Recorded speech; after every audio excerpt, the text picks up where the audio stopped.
Cinphomaniac is full of spoilers. If the movie's there in the title, we're probably gonna say everything that happens in it. So don't fucking listen if you don't want to know. Believe it or not, Eraserhead is my most spiritual film. Mm-hmm. Why elaborate on that? No, I won't. They say, how come if you're so happy, you make films that are so dark and troubling? The bottom line is the artist doesn't have to suffer to show suffering. Or, as you say, you don't have to die to shoot a death scene. I'm not all that strange, really. And also,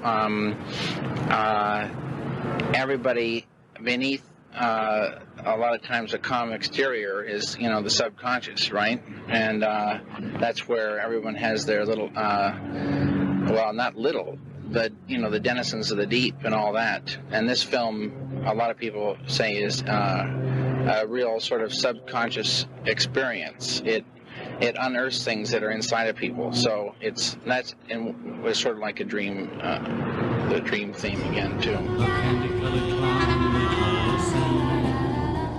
tiptoes to my room every night. Just as darkness, Future past, the magician longs to see. Oh, baby, I know every little star, just how sweet I think you are. Why haven't I known you? This is the girl.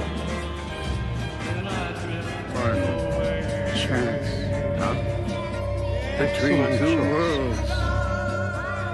Excellent choice. Walk with me.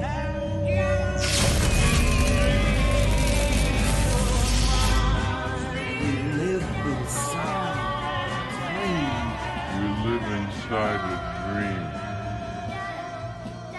Heineken! Fuck that shit! Pabst Blue Ribbon! Hello! Yo, yo, yo! What up? Happy Lynchtober! Happy Lynchtober! No, that's why I was trying to do the full Dougie. Hello! With the slot machines and Twin Peaks. Oh man, yeah. So, I was saying it to you in our private correspondence, but like, this is the holiday that I have been trying to invent for myself forever now, and I finally have it. I've finally been able to give myself the gift I've been looking for, which is Lynchtober, my own thing, where I just get to spend the month celebrating my favorite filmmaker, David Lynch, and talking about his movies and everything weird and strange, beautiful and strange, everything beautiful and strange. Which, yeah, I can barely contain my excitement, to be honest. Beautiful and strange is how I would describe a lot of things. I think Eraserhead specifically is just strange and strange to me. There's little bits of beauty in it, but after rewatching it, I'm like, okay, I think when I saw it maybe like 15 years ago, 12 years ago or something, I don't even know if I finished it. I think I was so weirded out. I was like, this is so weird. Did you see it in a theater or like what? How? I think I saw it. No, I think I saw one of my exes was a big fan and was like, oh, you haven't watched this? We have to watch it. And I was like, I don't know if I can. I'm an older person with different tastes now. I actually made it through and very much enjoyed it. But there was moments where I was like, wait, what? Absolutely. So I have so many notes and so many questions. Oh, I'm very excited to hear it because. So I'll give some context to Eraserhead, but also to Lynchtober in general and this whole thing. Because this is the first of these several episodes we're gonna do on the selected filmography of David Lynch, because that's the thing. Like, there's so many incredible movies that I have so much to say about that he's made that we're not gonna get to. Like, if you look at our Instagram, I published a photo with the list of the lineup, and what we have on it right now is we're going to do Eraserhead first, Then part 2, we're going to do Blue Velvet. Part 3, we're going to do Twin Peaks, specifically seasons 1, 2, and Fire Alchemy, which I wanted to break that up more, but we just did. I didn't want to go into mid-November for Lynchtober. Technically, we are going to hit November, but Lynchtober, like all things Lynch, does not conform to your little constraints about this or that. It's going to be what it's going to be. Okay. Then we have, and actually it's funny, similar, speaking of, on that infographic, I made some might call a typo, or was it? Or maybe it was me just doing, again, a Lynch-like thing of not conforming to your little games, all right? Because after part 3, we have part 6, which is our Dune episode. And that's I called it Dune versus Dune. And the reason for that, if it isn't obvious, is this is the episode that will be following the release of Denis Villeneuve's new version of Dune. So I figure, hey, I definitely want to talk about that film, and it gives us an excuse to talk about Dune, the David Lynch Dune. Now, I know, Dana, you've already said in the past, I'm not sure if it was on a recording that we released formally as an episode or somewhere else. Probably not, because I imagine it was on the Blade Runner episode, which is, I'm flagging this for everybody. That's another thing from the archive I hope to get out this month in addition to the rest of our Lynchtober stuff, just because it'll help set the context best for Dune.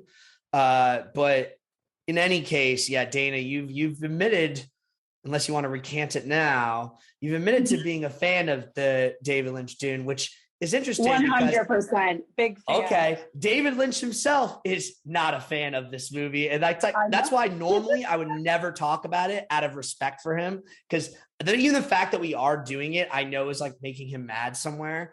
But like he still says it. You can literally ask him in 2020. He's like, breaks my heart every time. Like he gets really bad. We'll talk about all that when we get to that episode, all the Lynch Dune drama and what happened there and why he's so upset about it. But in any case, yeah, at the same time, I also think it's only fair that you are given your right to praise a movie that you do like. I've actually never seen Lynch's Dune, so I can't comment on it. What? No, I've never seen it. I mean, so I will be watching it for the first time and then talking about it. Yeah. Amazing. This might be, is this the first time that you're seeing a Lynch film that I've seen that you haven't seen? Probably, but that's the thing, man. I did it out of purity for the artist. I purposefully did not watch it because he says I shouldn't. Because he didn't like it? But we're breaking that is the point. We have good cause to do it. You know, I think it's worthwhile. I mean, the other thing maybe I'll talk about in that episode is there's a documentary called Jodorowsky's Dune, which is the other director who was going to do Dune before Lynch was eventually hired to do the job. And it's a whole other thing. So there's like 3 Dunes, really. There's the hypothetical Jodorowsky one, there's Lynch's, and then there's what Denny has made. And people have already seen that film, not me, but it's screened at a few festivals and critics have already kind of seen it. So there's a lot to chew on there. Seems like most people are really high on it, which is great. But as we're going to talk about in this episode and throughout kind of Lynchtober, can be a wide range of opinions on movies. Who'd have thought? There could be a wide range of opinions about certain filmmakers and whether they are at the peak of their career or they're totally fallen off and jumped the shark or this or that or whatnot. I mean, nobody seems to evoke that kind of narrative quite the same way David Lynch does, because people have pretty strong opinions about him. Let's put it that way. And his movies specifically. And I think along with that comes like what the meaning of his films are. And I mean, this is something we're going to track. He's not making movies for the mainstream, for the masses. And I think that in itself is going to polarize people, you know? It's interesting you say that, because I think we'll cover it on a film to film basis with the films we talk about. But like, I think that he certainly only makes films. Let's put it this way. He certainly only makes films ultimately if they please him, and his tastes and his inclinations are very far from the mainstream. Right. Yeah. But I don't always think it's fair to say that the films he's made are totally unapproachable to the mainstream. I think that you look at the popularity of some of them, and also just like the amount of cultural impact something like Twin Peaks had, which you might say that's because of the things that Lynch didn't have as much to do with. And I would say that's not right, but we can have that discussion when we have it. It's interesting. It's interesting to think about that. And that is another thing that we'll be tracking is like, what is Lynch's relationship to the general public? I mean, I think one of the most fascinating things about him, and why in a weird way I have this admiration for him, I do, is like, he is like the one of the most famous filmmakers around, and one of the most like clearly like celebrity ones. And yet his movies are so fucking not mainstream for the most part, right? Isn't that an interesting phenomenon? Don't you think? Absolutely. I think, yeah.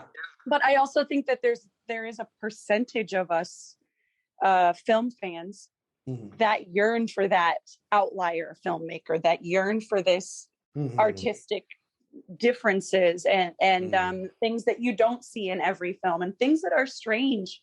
I mean, could you be describing me, Dana? Because it seems like you are. I'm absolutely describing you. Yeah. I think I'm a little bit more, I tend to lean toward more of the mainstream type movies, the feel good stuff. I like that. It's the junk food. However, I need to eat my vegetables and watch good films as well. Films of substance that have meaning and nuance. And that's what he gives me. He sees the vegetables, and initially you might not like it, but you need it, and it's going to be good for you. Yeah, I mean, it's interesting you mentioned food, because David Lynch is a filmmaker who's very interested in food, very specific foods, and foods as metaphors and symbols and ways of explaining or, getting into certain topics. And, I sent you a little clip last night too of it was taken from like a late 1980s French television program. But it was commemorating like at that time, probably what was only like the 10th-ish anniversary of Eraserhead. And it's so funny because both Lynch and Jack Nance already seem so much more older, or like, more adult than they did in that movie. I think that might have something to do with the fact that movie was made over many years, which we're going to talk about. But it's just so fascinating because Lynch is so consistent. The one thing you can say about David Lynch, he's one of the most consistent people ever. He's like clearly very obsessive and like does things a certain way. And when he makes a change, it's like that's the change for the next 5 to 25 years. And that's about all I can handle. Because like literally it's like to ask Jack Nance is asking him, what are you eating these days? He's like, turkey sandwich and golden brown French fries, and I will have a cup of black coffee, and then for dessert I will have either cherry pie or blueberry pie. Yeah, it's like right, okay, literally what you like write your characters eating is what you eat, of course. Like in down to the exact ways they describe everything. It makes sense. But also if you think about it, those foods, I mean, maybe all foods are cinematic, but I think pie specifically is really cinematic and makes me think of like scenes in movies. Tarantino's got pie. Well, like I don't know. Tarantino, but Tarantino's very influenced, especially early Tarantino is very influenced by Lynch. So it's hard to know where these things, but I agree with you. When I think of those foods, I definitely think of a cinematic nature to them. And that's like not entirely from Lynch, but a lot of it is, certainly with the pies. There's another one that I think of right now when I think of that is the Inglourious Bastards scene with the pie, or is it pie? It's like a cream, and he waits for the cream, and it's like, well, I mean, that's an interesting scene, and like I think, like I said, Tarantino is influenced by. Do you ever? I think there's a whole different set of influences involved in that scene. What? I think I tend to be very suggestible with movie foods, and if I see the movie foods, I'm like, where can I get a pie right now? Well, we'll talk about it, I'm sure, again, maybe in further detail when we talk about Twin Peaks, or maybe even specifically the last episode on our list, which, yeah, by the way, so after Dune versus Dune, we're doing Mulholland Drive, and then we're going to close out Lynchtober with Twin Peaks The Return, which is the most recently released work of Lynch.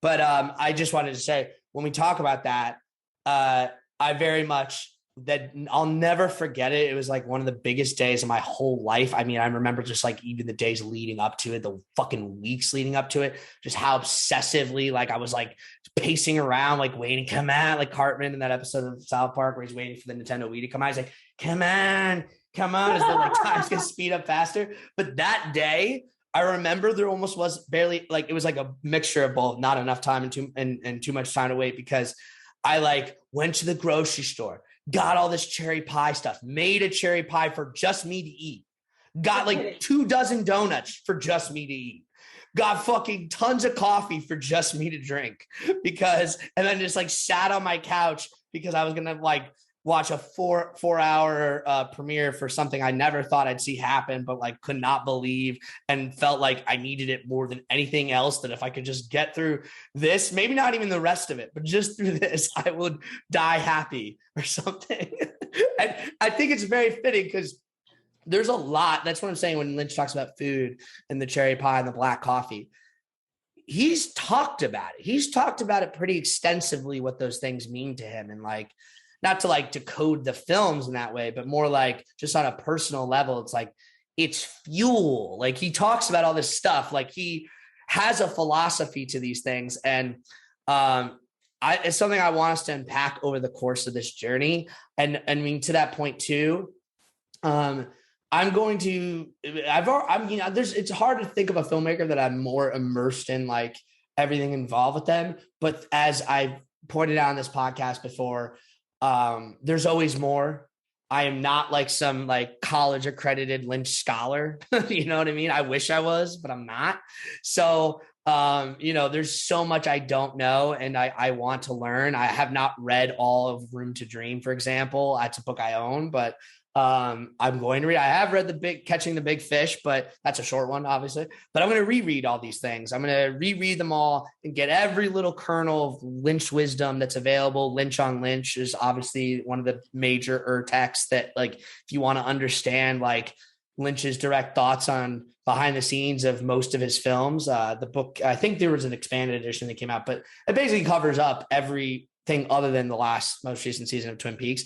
But then if you want to cover that, there's literally a 9-hour documentary on the fucking Blu-ray that you can watch, which I have seen. Might have to watch that again. There you go. Yeah. Yep. So, I mean, I'm just going to be lynched the fuck out. That sounds wrong, but for probably the rest of this month. So if I, for example, don't say something that might be relevant to Eraserhead, don't assume it won't come up. Like it might come up in a future episode. I mean, I think one of the things we're going to be tracking too is just like how deeply connected these movies are, how much they influence. And that's why I chose the movies I chose, other than Dune. Like Dune was chosen for a specific reason. Otherwise, it is a very sinful inclusion, because why would I be talking about the film Lynch doesn't even want people to see, when I could be talking about Wild at Heart or Lost Highway or the Inland Empire, other films that he's made that would kind of carry forward this through line perhaps a bit more. But when you look at Eraserhead to Blue Velvet to Twin Peaks to Mulholland Drive back to Twin Peaks, I mean, there's like a very clear kind of development of certain ideas. And Lynch is all about ideas. So, so interesting. I don't know why I never put any connection with Mulholland Drive and other things. Oh, I mean, we're going to talk a lot about that. But like, they're very connected. I mean, even a little spoiler from the Mulholland Drive episode, though I'm sure a lot of the Lynch fanatics know about this already, who might be listening. So originally, Mulholland Drive, the first kernels of what became Mulholland Drive, started off as a Twin Peaks spinoff. The idea was that Audrey Horne, the character played by Sherilyn Fenn, she was going to be spun off into her own series What? Possibly related to the weird stuff with Billy Zane in the second season, but I can't even recall if that had anything to do with the thinking. That's not something Lynch was particularly fond of, I don't think. But this was going to be Lynch's pilot. I'm not even sure if Mark Frost was supposed to be involved in this spinoff or not. But I'll do more research and get definitive answers for when we cover that episode. But the point is that was originally going to be an Audrey show, where the idea was Audrey goes to Hollywood.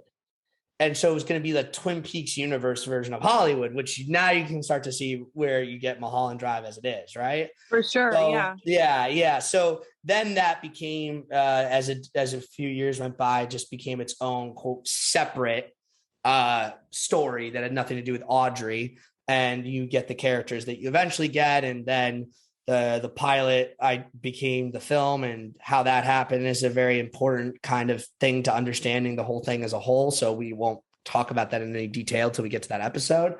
But it's very interesting, and that movie, it's the timing, by the way, of the release of these Lynchtober episodes. Somebody you might complain that it's a little off because Mulholland Drive's actual 20th anniversary is in 2 weeks.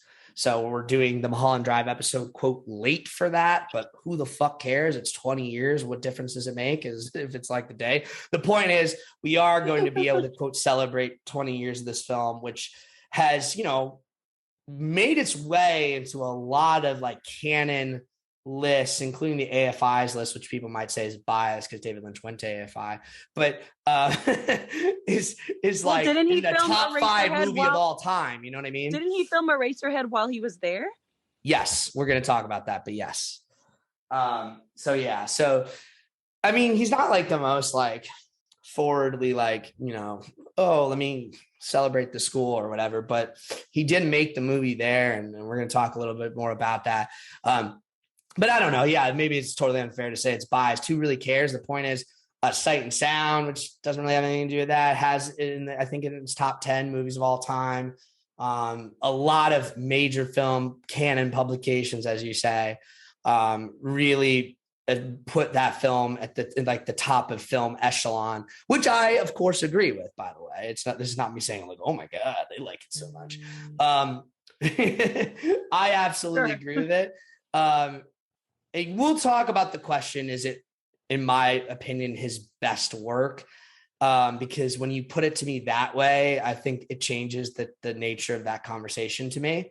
But, I think that the fact that the film is so highly esteemed and has been for a long time is a testament not only to that film, but to Lynch as a filmmaker. I mean, this is something also we're going to track. It's just his popularity, not just as like a, quote, celebrity filmmaker, which I was pointing out earlier is a little bit interesting considering his, quote, lack of mainstream, but it's also has like a sort of like worldwide icon, because his popularity in places like France and Japan and Poland and all sorts of other places is very high. Just the vibes of his whole catalog makes me think it would do really well in like Eastern Europe and Russia.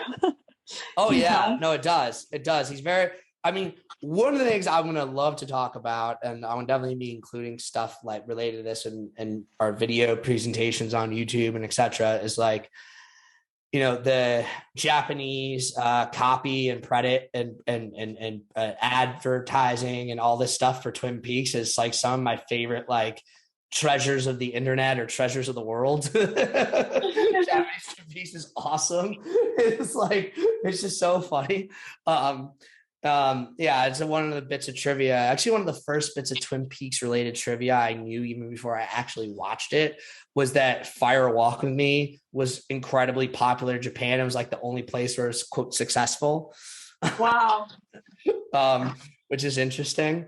And then like the French revere Lynch and he reveres them. Like he's always talking about, you see it in his movies. Like when he talks about, I love going to Paris. It's wonderful. Actually one last thing I'll say before we start diving a little bit further into Eraserhead is just, another thing that comes out of that little little short segment, which was a French television program that was talking about where Lynch is telling Jack Nance what he eats. Is they're driving around looking at the locations, not the AFI, actually the old exterior locations, which are like kind of in downtown LA, like under those overpasses and stuff. And every time Lynch passes like an industrial factory or weird things with power lines or things with garbage or like Prince's like, look at that. Isn't that beautiful? Oh my God, it's so beautiful. And he talks about this a lot. I mean, one of his all-time great quotes is he's like, when he's talking about Philadelphia, I used to live in Philadelphia. It was an absolutely decrepit, disgusting, horrifying place ridden with crime. It was so beautiful. I loved it. It's my greatest inspiration. And people might think people don't know him or his persona or his films. Maybe even people who do know some of his films might think this is some sort of like satirical or cynical game he's playing. But I assure you, if I can assure you of anything at the top of this journey we're about to go on, there is not a cynical bone or thought in David Lynch's body. So no, it's not. This is not a cynical thing. This is not a satirical thing. David Lynch genuinely finds things that are, quote, gross and terrifying, quote, beautiful. And unpacking what that means and why is what I hope we can do. I mean, I think that to understand things like Twin Peaks, you absolutely cannot understand it if you don't get that. And ditto, I don't think you can understand Eraserhead if you don't understand that. Absolutely, you can. Yeah. So there are definitely some ugly things in Eraserhead. Yes. But it's beautiful, Dana. It's absolutely beautiful. Wow, look at that. All right. So yeah, Eraserhead, talk to me. You're kind of explaining that you saw this movie well over a decade ago for the first time, and at least a decade ago. And I don't know if young Dana understood what was happening or had the patience for it. But this time around, I definitely saw that there was a lot more there. I think from the get-go, like from the opening, you get this eerie sense of things being, for me, they felt unnatural. Henry's like flying through space, kind of, and then there's like maybe an asteroid, and then there's this like demon god with a lever, and you're just like, I'm just like, where is what? Where's this starting out? How are we getting that? What is this going to lead me to? But the interesting part at the beginning there was that it looks like Henry opens his mouth to like scream or maybe to like say something, but the snake creature like comes out and it's like superimposed on it. And then the demon god has like the lever machine by the window. I'm like, he's like floating in space. I don't know who he is, but I assume he's got some kind of control over things because of the levers. So it's like, is he picking the snake baby to give to Henry and be like, you get this curse, snake baby? And then it disappears into the depths only to like be there in a hole in the ground. And then, oh man, there's already so much. I want to let you keep going, but there's always so much I want to offer you on this. I'll say one more thing and then I'll let you talk for a bit because I have a lot more. Yeah. I have a lot more, but it'll go. So like the very beginning, the one thing that I really learned about his character is that it really seems like Henry chooses the most difficult path. And I think we see that in the beginning when he's walking with his bag toward his house and he's decidedly walking in the mud, steps in a puddle, and you look and there's a dry area. There's a dry path right behind him. That whole area is dry, but he's choosing to walk in this muddy path. And I think that tells us a lot about him, at least right in the beginning. Oh my God. Well, I will say, I think not everything, but so much of what you need to know is in that little opening sequence. I mean, the film really kind of takes its time to get going. I think so let me back up a little to say, like, of all the Lynch films, and this is going to make me sound like the antithesis of a Lynch scholar of any kind of sort, but it's just a matter of, I don't know, okay. So this film, I'd only seen one other time before. Like, I've seen most Lynch movies at least 4 or 5 times. When you talk Twin Peaks or Blue Velvet or Twin Peaks or Mulholland Drive, more accurately, we're talking dozens and dozens of times, and Twin Peaks, like almost every episode all the way through. So stuff like that, I know like the back of my hand. Things like Lost Highway and Wild at Heart I've only seen like 3 or 4 times, or less actually in some of those cases. But they leave an impact. I'm usually coming to them when the first time I saw both of those movies, I already was pretty well versed. Eraserhead, I saw pretty early in my sort of quote Lynch journey, because we watched it in class at NYU. And it was like, I think at that point I'd seen Blue Velvet and seen what was then the entirety of Twin Peaks, and had seen Mulholland Drive, but that was really it. And like, while I was definitely like very all in on Lynch in a lot of ways, I'm going to get back to like what that period was like for me, because there's also an important thing to relate to why we're doing Lynchtober. It was like, there was at least like, there's like some kind of like sense of like, oh, well, that was interesting. But I don't really know what to make of it. And it's kind of like his first movie. So like, it's like, I kind of almost have anti-first movie bias sometimes, especially when I come to the director through their later work, because while it can be interesting to see like, oh, wow, that started there. I always have the lingering impression, especially at this time when I was like watching stuff in film school, and like so much of our discussions were all about like tourism and this or that. And like, so therefore like you get this sense of like, well, it's always going to be better later. Like, sure. Not like, I don't think, you've learned something. You've grown. Yeah. Like early Scorsese is at the height of Goodfellas. You know what I mean? I don't think like, it's like even like the differences in my head between like a Reservoir Dogs and a Pulp Fiction are like, it just makes me think like, oh yeah, right. Like, it's good to know, it's good to see, maybe you like the movie a lot, but it's not really going to give you the good juice. You might as well not waste your time with it, if you will. I get that, because as somebody who's, I think that even transfers over to most artists in most kind of genre, like even music. I think you tend to find yourself later on, and acting, you're honing your craft, so you should get better as you go. Yeah. Well, I'll just also mention, as something we're probably not going to talk about at all, because if we did, I would want to treat them like anything else and study them a bit. But we're not going to talk about Lynch's short films, which are, thanks to Criterion, pretty widely available now. Like, you can just pull them up on the channel at any time, and they're on the Eraserhead Blu-ray. Oh, wow. But Lynch made several short films when he was at AFI. The amputee and even one? Yeah, the amputee, 6 Men Getting Sick, something about grandmas or something. These are creepy little shorts, and they're cool. I think I might the Alphabet. want to watch the amputee because that's the log lady. Yes, it is. And yeah, we're going to talk about Catherine. Isn't that Coulson, interesting yeah. that he had her in his one of his very first shorts, and then she's so prominent? It's crazy. Oh yeah, no, we're gonna give some special. So I might attention use the Criterion login to watch the amputee. Oh, you please do, actually, and then report back to us as we continue this Lynchtober journey. Maybe I will do the same. Maybe we'll talk about the amputee next week in addition to Blue Velvet.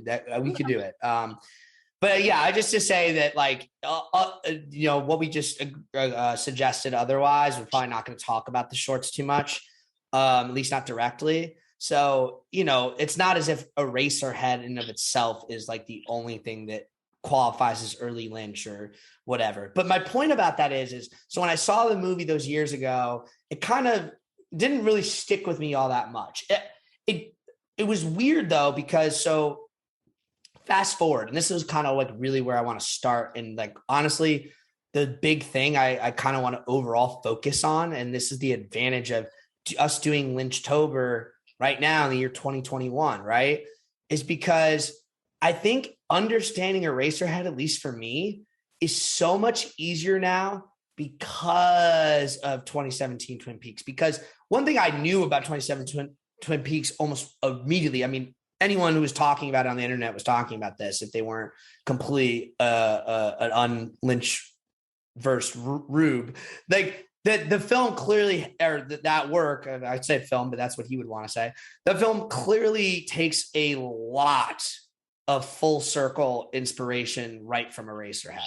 And that starts with this opening scene, right? And if you don't know what I'm talking about, or you haven't seen 2017 Twin Peaks, or let me just say this right now for everybody. While our goal with each of these episodes is to, refrain or to stick to the film on hand and like not therefore, the typical spoiler warning we put up at the top. It's like, yeah, we're going to quote spoil Eraserhead. I think this is probably the most unspoilable movie ever, but nevertheless, we're going to quote spoil it. But I'm also going to reference, at least for sure in this case, stuff from 2017 Twin Peaks. Again, consider it to be unspoilable no matter what I say, honestly, because it's like, it's not going to, if you haven't seen it, you're not going to know what the fuck I'm talking about. Like, let me put it that way. And there's no way it'll quote, get you to think things that might be revealing. So worry about it. Don't worry about it. I leave it up to you, but my suggestion is don't worry about it. And congratulations if you are this person who is listening to this episode and has not seen Twin Peaks or Twin Peaks: The Return yet. And if you're going to follow along, I suggest you do get to that binge watch. It'll be well worth it, believe me. But yeah, I think you kind of have to start with looking at the way the opening scene of Eraserhead. And I want to point out throughout the rest of this, a lot of things that are in this movie that are now kind of almost foreshadowing or idea generators or connections to that later work. And that's another thing we're gonna have to kind of maybe I can kind of clarify it a little bit up top, but I think it'll be more clear as we go, which is when we think about Lynch, this relates to some of what I was saying about it being unspoilable. Like, we're not talking about someone who, in my understanding, and that's what I'm going to stick with. I'm like, this is going to be me making a lot of statements about Lynch that you don't have to agree with, but I'm right and you're wrong. Like, he does not like take his ideas and go, well, this is just some amorphous thing that I can change the interpretation of a dozen other times. He might add context and meanings. In fact, that's what he's constantly doing. But the root of the idea, I can almost assure you, is the same. So when something appears in Eraserhead and then it appears fucking 40 years later in a later work of his, it might be adding context, but the original context is not being deleted or changed. I promise you. Like, it's very aware. This isn't even talking about metatext. I'm kind of talking about Lynch's films. They might not be necessarily like in the same universe in that Marvel sense, unless you want to talk Marvel multiverse or whatever, but they are all from the sort of quote Lynchverse. And the Lynchverse, as I define it, is the verse that exists in David Lynch's brain. So certain things are certain things in his brain and always will be, is kind of what I'm getting at. So even if you're talking a different movie or different story, like, there is connections there. And it's like, it's just kind of like adding further detail. Like, hypothetically, he would never do this, but he could write some like Tolkien, like Silmarillion thing that just like, here's the whole language. But that would ruin the whole damn thing. The whole point is you're not supposed to know. Yeah. Yeah. So yeah. He was like, I love interpretation. I love that you can have so many people with so many different ideas about what something means. That's the fun. But, he'll also tell you that, like, he knows what it means to him. And that's kind of what I'm getting at. So what am I talking about specifically when I talk about the relationship between the opening scene and Twin Peaks: The Return? Well, you start in quote space with a floating head. And in this case, it's Jack Nance's head. It's our character, Henry, what is it? Henry, it's kind of like I think a pun on Henry Spencer. Like, get it? Spencer, like Spencer pencils, Spencer erasers. Oh my god. Yeah, very, very clever. Yeah, so it's kind of a riff off of that, obviously, but you see his head floating through space from, like, I think in this case, maybe left to right. But either way, it's like horizontal.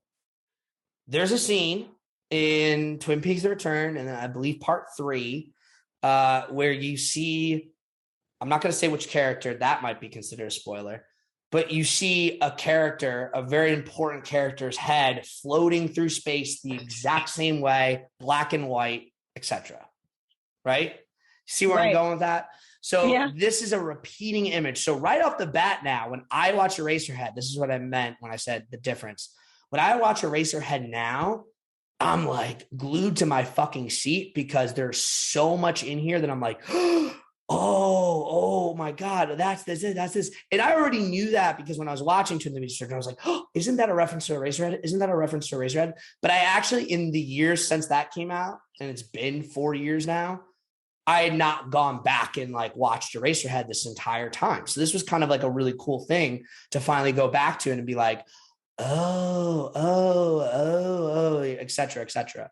And also, like, again, like Twin Peaks: The Return didn't exist yet. So none of those contexts existed in David Lynch's mind. So when he has the floating head here, the context for what he's trying to say, even if the root of the idea is the same, is different, right? So I'm thinking about, now I'm not able, but because I have that sort of ability to decode it using the future work as reference point, I can unlock that root meaning and apply it retroactively to Eraserhead and understand Eraserhead within its own context better. So I think I have a lot of ideas now about what Eraserhead could be said to mean, though I'll also say my understanding of Eraserhead is not nearly at the level of some of these later things we're going to talk about, at least in my estimation. I also think it's kind of one of the ones where there doesn't need to be a lot said. I think it's a film that, and I mean this in a good way, is actually very simple. Like, you know what I mean? Like, I think the ideas in it are pretty simple, and you can, I think I can interpret them a few ways, but you know, go ahead. Yeah, the way that I took it is like, and correct me if I'm like all the way completely wrong on this. Oh, but no, I would never do that. It made me feel like I was in Henry's fear of fatherhood fever dream. I think that is more or less as simple as you can say, and I think that's right. Yeah, sure. I agree. I don't think you're way wrong at all on that. I mean, I don't know. It's interesting. It's a lot of F's in that. It's a lot of F's in that sentence. So actually, yeah. You know what this reminds me though? This is another thing, because I'm realizing again, first episode of Lynchtober, we maybe need to set up the ground rules more and more as we go. Another thing that is important, I think, to keep in mind with Lynch is, you know, when we say things are dreams, like, what do we really mean? Because I think a lot of people, not with Eraserhead, but certainly, though maybe with Eraserhead, I don't know. Actually, not. People probably did say this a lot about Eraserhead, but they'll say it a lot about things like Mulholland Drive or things like Twin Peaks. They'll say, "Well, it was just a dream," or "This was just a dream." And I think when you say it like that, it not only robs the thing of like all sophistication, but it more or less misses the entire point, I think. That said, you can't not talk about dreams. I'm not putting a taboo on dreams, because the opposite, all Lynch wants to do is talk about dreams. But like, the thing you got to keep in mind is, like, when we talk about dreams in the Lynch sense, it's not like necessarily at the exclusion of like, you know, oh, this means this is real versus this is not, in like some very straightforward literal sense. I think, oh man, I don't want to get too into this, but when we talk about Twin Peaks and Mulholland Drive, I think, you know, we're going to get into that drawing sticks on a like a straw diagram thing of like timelines and dreams within dreams, like it's Inception. And I'm ready to go there, believe me. But like, again, like I don't want people to get too caught up in that type of thing, because at its core, it's kind of like distinctions without difference, you know? Yeah.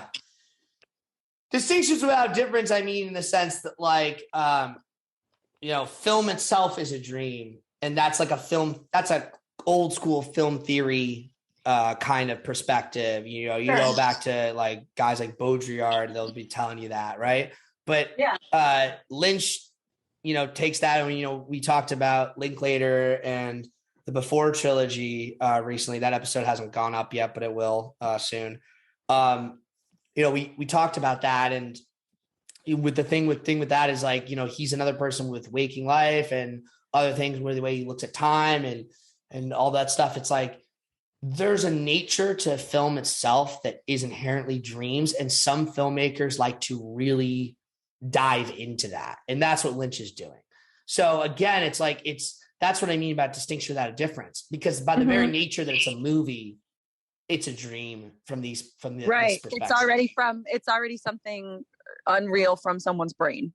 Right. And that's how Lynch likes to think. Lynch likes to literalize things, then kind of decode them into kind of like, or code them, I guess, encrypt them in a kind of metaphorical lockbox, and then take the pieces and kind of just like, paint them onto his canvas. Like, you know what I mean? Like that's kind of how it works. And it's up to you to like find those pieces and kind of move them back. And you can, but it's not necessarily necessary to do so.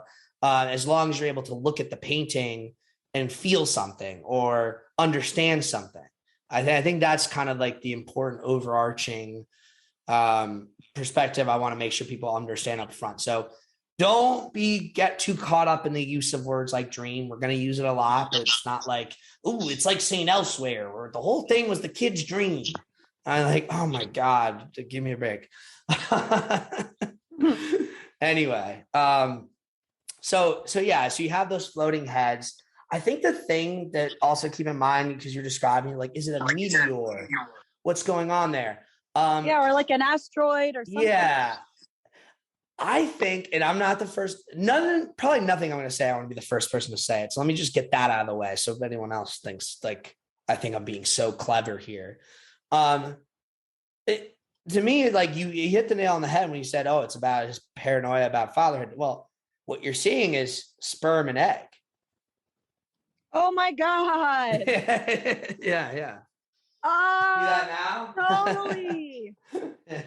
That's the egg. That's not a meteor, it's an egg. The sperms that drop from the ceiling with the moon face lady, she smashes them. Yep. Yeah. Now, you mentioned that evil God guy. I just want to point this out, and we're going to talk a little bit more about him in a bit, but do you know who plays that guy? That creepy guy with all those boils and shit? Is that Lynch himself? No. I mean, next best. That's actually Jack Fisk, the esteemed production designer who, Lynch met at AFI and is the husband of Sissy Spacek. And so he's one of the great production designers. He worked a lot on most of the key films of Terrence Malick, who also went to AFI the same time he and Fisk and Lynch did. So they all like knew each other. And like, this is like, to me, like, oh my God, if I was to go in a time machine, I'd probably go back to AFI in the early 70s because I could hang out with like Terrence Malick and David Lynch and Jack Fisk and all these people that I think are the best at their shit. When they were like still young and had no idea what was going to be ahead of them, they probably were more or less not unlike themselves as I would think of them today. Just be fascinating to see, right? That's kind of like my definitely not nearly as historically important, at least for not me personally, version of like One Night in Miami or something. But that's kind of a cool little detail there that I didn't even fully realize. I knew he was in the film somewhere. I'm like, he's that guy with all the shit, because the title of that character is The Man in the Planet. Amazing. Which, if you're following my egg metaphor, means he's kind of like the rotten heart of the egg of a woman, even though he's a man. Oh. Yeah, there's a lot of weird stuff going on. I don't know. I'm not committed to that interpretation, just throwing it out there. But yeah, the other thing you kind of see is like this ooze in a puddle, right? That's another thing that we're going to be very familiar with from the perspective of Twin Peaks in 2017, those puddles. And I won't get into what those are in the context of Twin Peaks. Again, that might be considered a type of spoiler. But they're very important. Let's put it that way. If you remember what I'm talking about, they have properties that allow you to move between worlds, as they say. Like portals. Yeah, portals, essentially. Yeah. But you're kind of being used in a similar way here. And there's a later scene where Jack Nance and the woman next door, after they start to quote fornicate, are like diving deeper and deeper, like sinking like vertically almost deeper and deeper into that pool, to the point where it's just her like perm kind of sticking out of just it. her hair. Yeah. That actress, by the way, she's fantastic. That's the Judith neighbor? Roberts. Judith Roberts, yeah. She's great. She's still acting, I'm pretty sure. Yeah, so you got those puddles. Another thing, you might have caught this. So when he goes into his apartment building, the elevator, did you happen to catch the carpet? I don't think that I noticed the carpet. There's a carpet there. And you know what that carpet looks like? You know what pattern's on it? Oh, wait, I did notice that. There was a checker pattern and then there were curtains. Well, was that later? There's curtains. I think you're thinking of the stage, which has the curtains. But just the pattern of the thing is the same red, famous black and white zigzag red room pattern. Yeah, 100%. Wow, I didn't notice. Yep. So again, now what's really interesting, I don't know how deep I want to get into this right now, because it's hard to just ping in out full context, or as I said, even spoilers, but like those lines in the context of the Red Room, I interpret to mean something very particular. That's very important to understanding Twin Peaks in my mind, right? So that when I look at what I think the core meaning, like to use my rules, right? That core meaning is, and then kind of import it back to Eraserhead. Well, by my own admission, it should mean the same thing. When I think about it meaning the same thing, and then try to apply it to the context of Eraserhead, where I end up is pretty interesting and not hard to do, but it relates to other things we're going to talk about. So just note that there's an idea of, quote, waves, maybe. Waves. Like you look at that zigzag, it's like up, down, up, down, up, down, like the crest of a wave. That's the only clue I'll give for now. Okay. Oh man, I can't wait till we get to Fire Walk with Me and we can talk about the Lil scene with the clues. Ooh. But yes, she was wearing a sour face. Like this is how Lynch thinks his brain. Did you see Lil's my mother's sister's girl? So she wore a sour face and the blue rose. That's where the blue rose thing comes from. Is that scene? The general just lighting and decor too. Not decor. Sorry, the door, like the actual elevator door, just the whole vibe of this sequence. And kind of like if you're pinpointing where we are in the film, even though you see it a few times, it's like I'm talking about just that initial walk up to the apartment, which I find to be the most interesting part of the movie, weirdly. Because right after that crazy opening in the space with the sperms and the eggs and the man within the planet, or the man within the egg, if you will, and it's the sparks, electricity, energy. See where I'm going with that? And you're getting all that, and then you get to that overpass, which, as I mentioned from supplemental material, Lynch loves those dirty overpasses in LA. Loves it. So he's like, you gotta walk right through there. Like this is very important to him.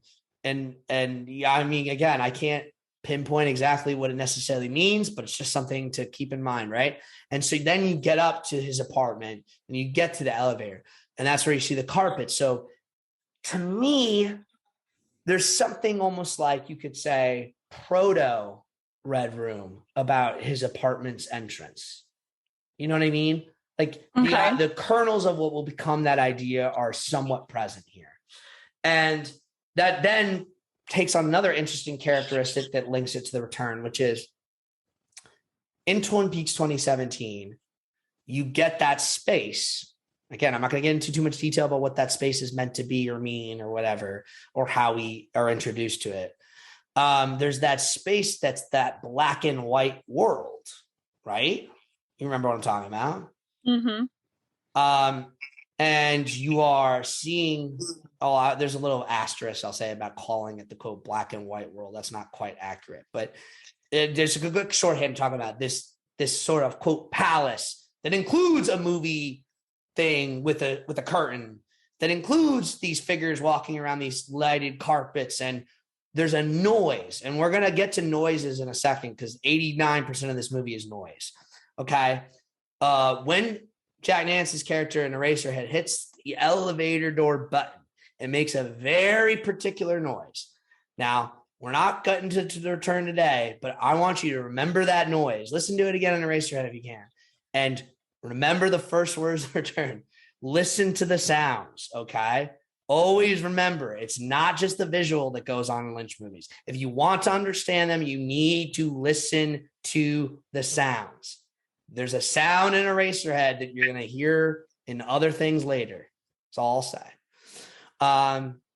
And of course, we have our little nasty little baby creature thing itself, which that sort of like before E.T., not cute E.T., disgusting thing.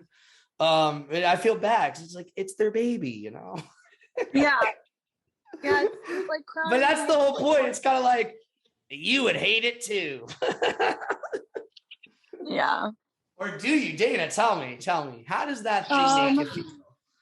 Give me your Rorschach test here. Initially I was like, ew, gross.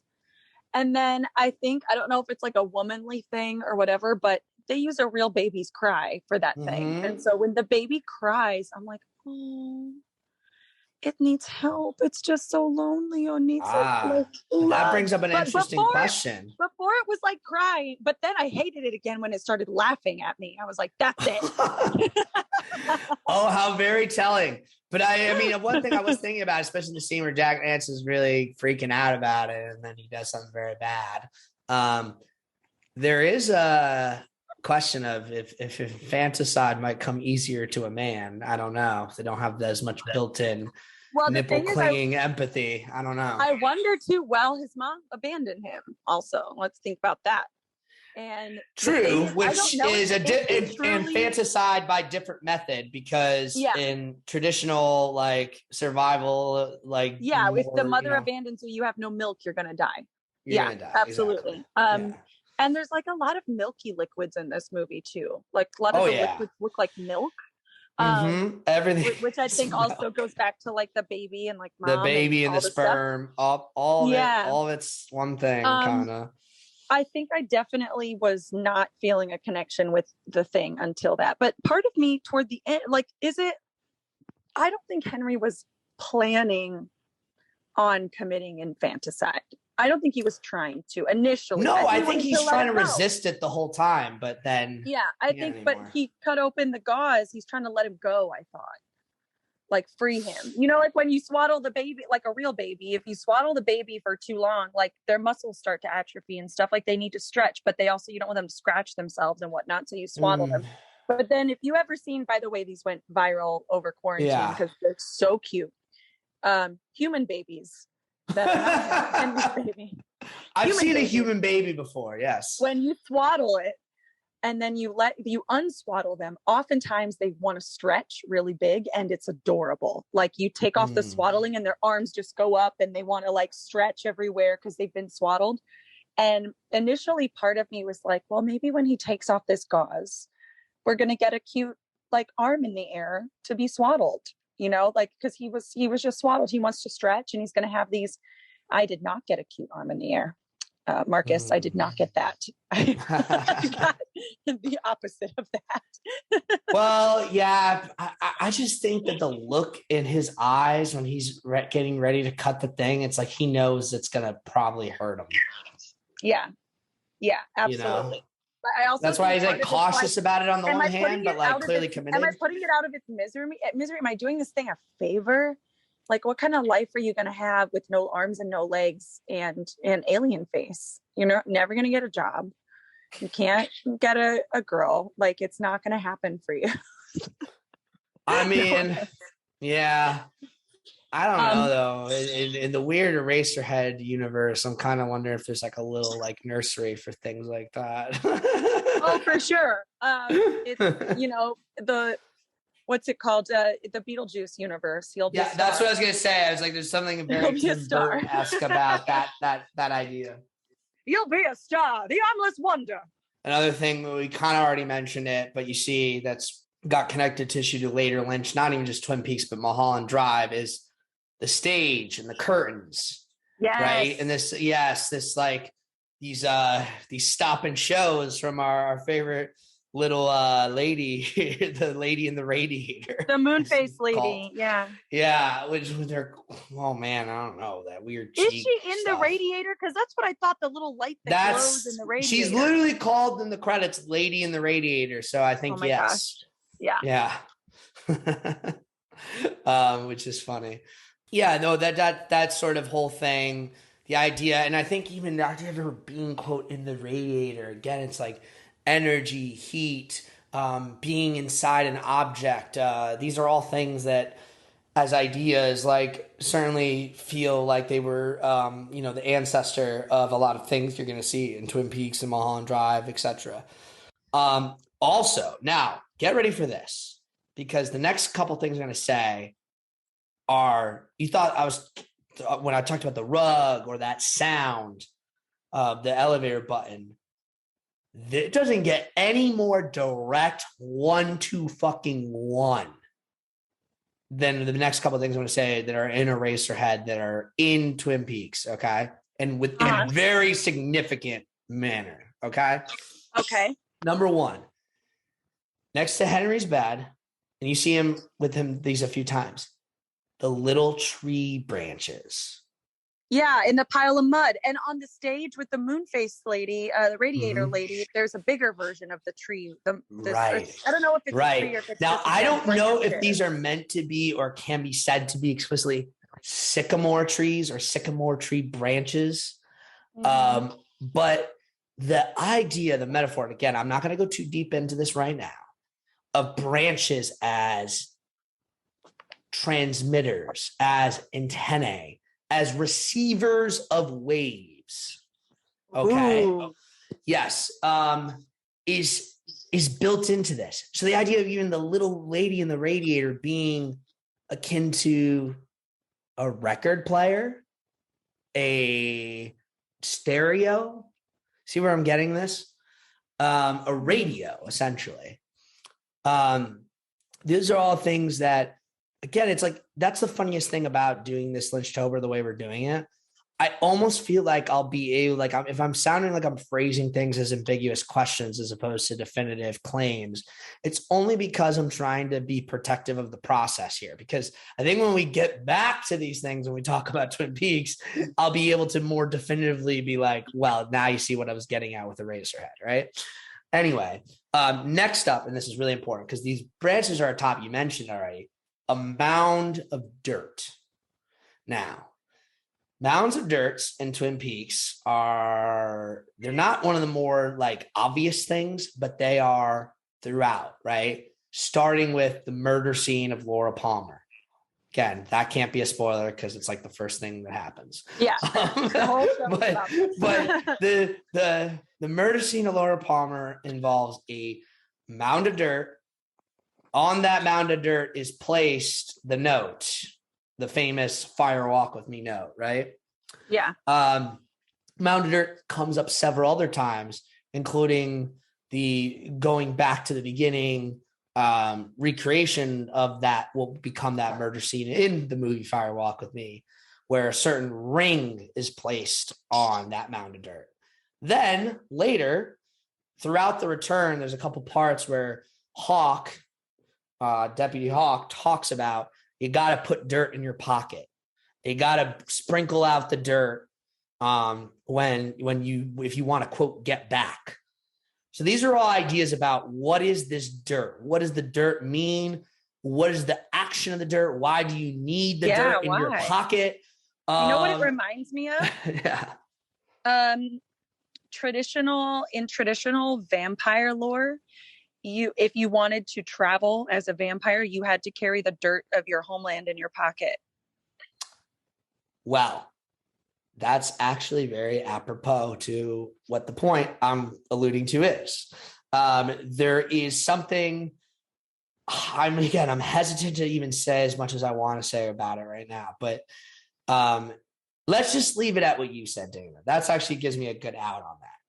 Just think about the vampire. No, for real. Think about the vampire. I don't know if it's connected. It just made no, it is. It is. But I just don't want to say because like it's gonna sound so much more clever when we talk about. Yeah, we gotta save it. We gotta save it. Now, last thing, and this thing is like the big exclamation point. Like I fucking gasped when I saw this. Because even when I was watching The Return, I don't remember anyone pointing this out as being something that was in Eraserhead, though I'm sure people did. I just didn't notice it. But this was one of those things where even when I was watching The Return, this was something that had been, I remember there was like a little bit of, there was a couple, the whole time period of leading up, those years leading up between when it was announced and when it was finally released. There was a couple things that were like, leaks or rumors. And I try to avoid things, so I don't want to quote spoilers, but I also was like desperate for anything. So I did hear about this, and a lot of people either didn't know about it or forgot it. But as soon as I heard it, I was like, I started speculating and thinking about it. And I'll just say if there's certain things that I definitely got right beforehand. I have no way of proving this other than maybe digging up some old forum posts, which probably contains other things I'm too embarrassed to show. I did predict something about this that ended up being as close to right as anything. Let me put it that way.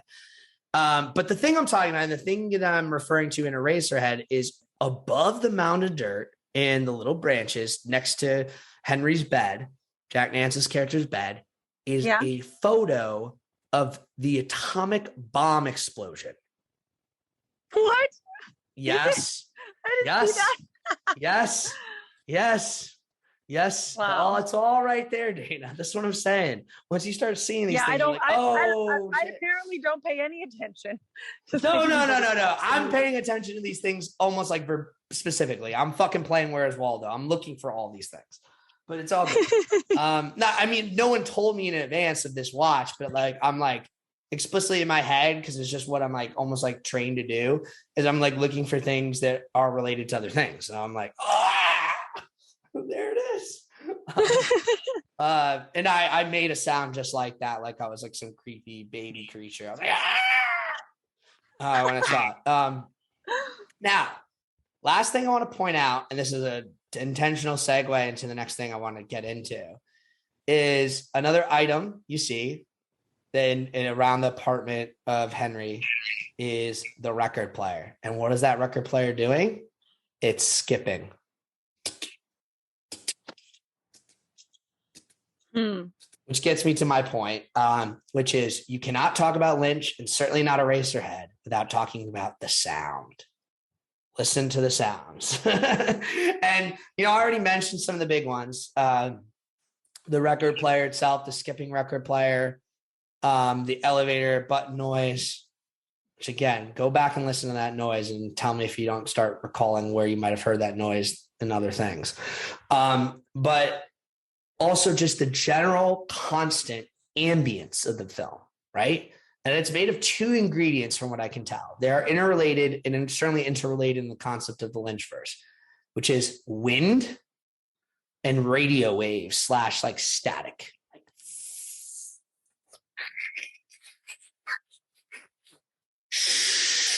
Yeah. All that stuff is constant. Like he'll like do interesting things with the edit, like cut it here, or turn it down to this. But it's I even wrote throughout in the my film. notes. I wrote in my notes that specifically the sound that the radiator made me feel uneasy. Like I felt that, but that particular sound, there's a lot of sounds that are kind of rub you the wrong way on purpose in this film. But I think specifically that radiator sound toward the end, I'm like, like I don't like that. I feel uncomfortable. I need it like squirmy. I feel squirmy because of the sound. No, I mean, look, it's everything about it. I wouldn't say it's the intention is purely. You know what I want to ask you about? This was something that Please. stuck in my brain. I was like, I can't wait to ask Marcus what the hell is wrong with his date Mary in the beginning when like she gets a leg scratching seizure that's cured by her mom brushing her hair. What? She scratches her leg into the seizural state and then her mom's like, it's okay, I'll just brush it out. So that's a very good question. I don't think I really thought of that too much, nor do I have an answer, unfortunately, which I I watched it twice to see if I missed something. I thought, well, maybe I missed a trigger. Maybe something happened. But so like she scratches her leg once and she kind of looks at her mom and her mom's asking Henry questions about his job and being on vacation and whatnot. And then she scratches her leg twice and she looks at her mom again. And then they continue talking to Henry. And then then the third time she scratches incessantly on her left knee. She's scratching so hard. Right. And then her mom just gets a brush that apparently is just hanging out on the couch, not in the bathroom like a normal person, and brushes her hair. And like she's fine. And no one mentions it or says anything. Henry doesn't seem to notice or care.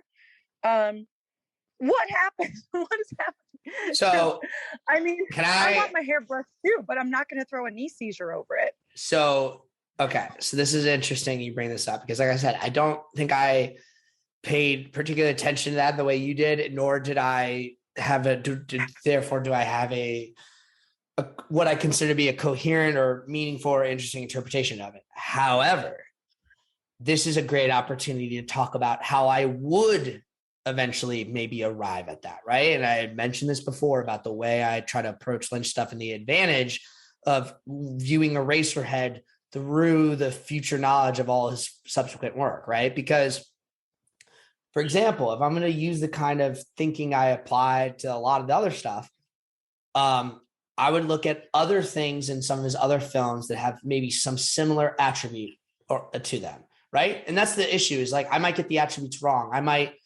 this is a common thing with decoding clues and studying Lynch in that context is you might place emphasis on the wrong thing, right? But let's just say, for example, focus on twitches of the body, right? The first thing that comes to mind to me is the whole Laura Palmer numb arm / my arms sometimes bend back thing, right? Now I know, and we're going to talk about this hopefully when we talk about Twin Peaks, though I'm already realizing this is a good reminder that we don't want the Twin Peaks cast to be 20 hours. So we're going to have to pick and choose things. But there's already, by the way, if you don't know, a very famous, or should I say ruthlessly infamous video on YouTube called, I think it's literally called Twin Peaks Explained or whatever. Yeah, the whole thing, 4 hours long. It's a 4 hour long video, and that's not including an additional hour that the same creator made following up and another hour Q&A that he made to follow up that. The creator, his name, if people want to look this up, though I recommend you don't watch this and get your information from my pod first, because my intention is to do similar to what he did, but maybe better. But then if you want to go watch it and get his version of it in the whole context, great. But it's the channel is called Twin Perfect. And this guy, and he also has a video on Mulholland Drive that I've seen. This guy's, when I said infamous, is people who are Twin Peaks fans, a lot of them fucking went nuts when this guy made this video, because they were like, how dare you say that this is the right answer? And you don't know anything. I've been doing this for 25 years. And it's like, I swear to God, this was the type of talk as though this is anybody's full-time job. I mean, with a few people it is, but like, come on. Look, I don't think literally everything in this guy's video is correct. I mean, well, that again, even now when I say that, I'm kind of like want to put 20 asterisks into what I mean by correct. I don't think that if you watch this video, you will have the authoritative knowledge as though like you're in David Lynch's brain. I don't think that's that.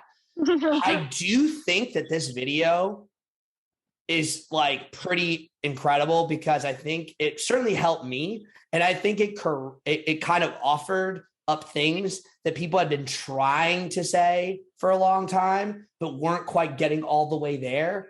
And he was just like, I'm just going to go all the way there. And once you do, like, you're going to find that the rest of it kind of really follows from it in a way that will like blow your mind if you've never really thought about it this way before. Now, I think that's, again, where a lot of the friction came with this video, because I think a lot of people were like, I think a lot of people in a weird way did agree with him and just didn't like that they agreed with him because they thought it maybe like took it in a direction they didn't want to go in. And that's my issue with it, is to say like, again, I don't blame the video creator for this. I think he actually does a good job like spelling this out, but other people who interpret it maybe don't, which is the whole point, is that there's like levels of this meaning. Yeah. There's like more, and I'm not even saying like, when I say there's more than one way to interpret it, like, again, like, because what the video will try to explain is there is like a real sort of connection between these different elements. Like nothing in Twin Peaks is random is essentially the premise of this video.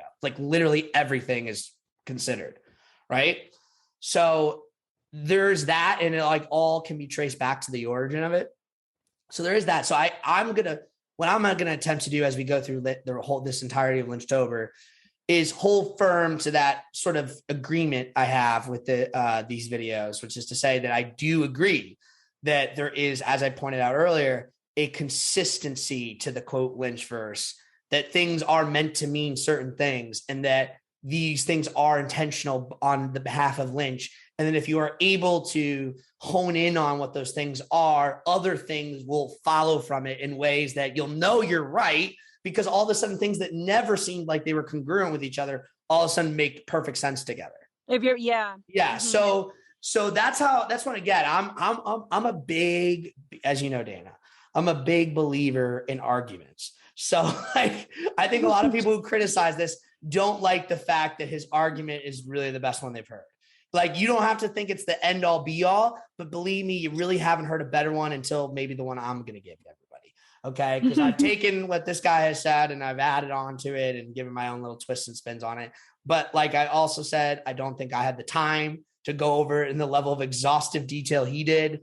And his video is very well produced too, I have to say, with the clips and the exact reference points, which makes it very good. So if you watch it, you'll be like, oh, right, I'm seeing literally what he's talking about.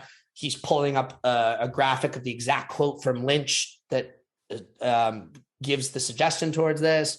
So it's all very well sourced and very well researched is my point. I don't think I can offer that level of sophistication, but I'm going to build from that foundation and build from years and years of my own understanding. Which, by the way, before I get back on track to what we were talking about with Eraserhead, I'll just say one more thing I didn't mention up top that I meant to, which is this whole idea of celebrating Lynchtober. It's not just now that I have a podcast to finally do it. Thank you for that, Dana.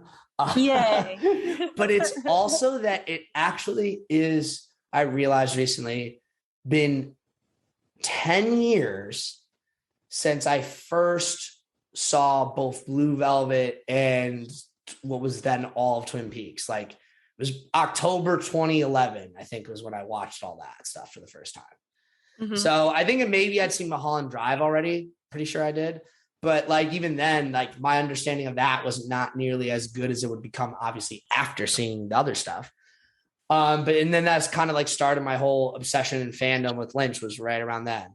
And it went pretty hard, pretty quickly, to the point where I was like online every day when it was just nothing, but there was no guarantee of it at all, being like, I don't know. I sense it in the wind.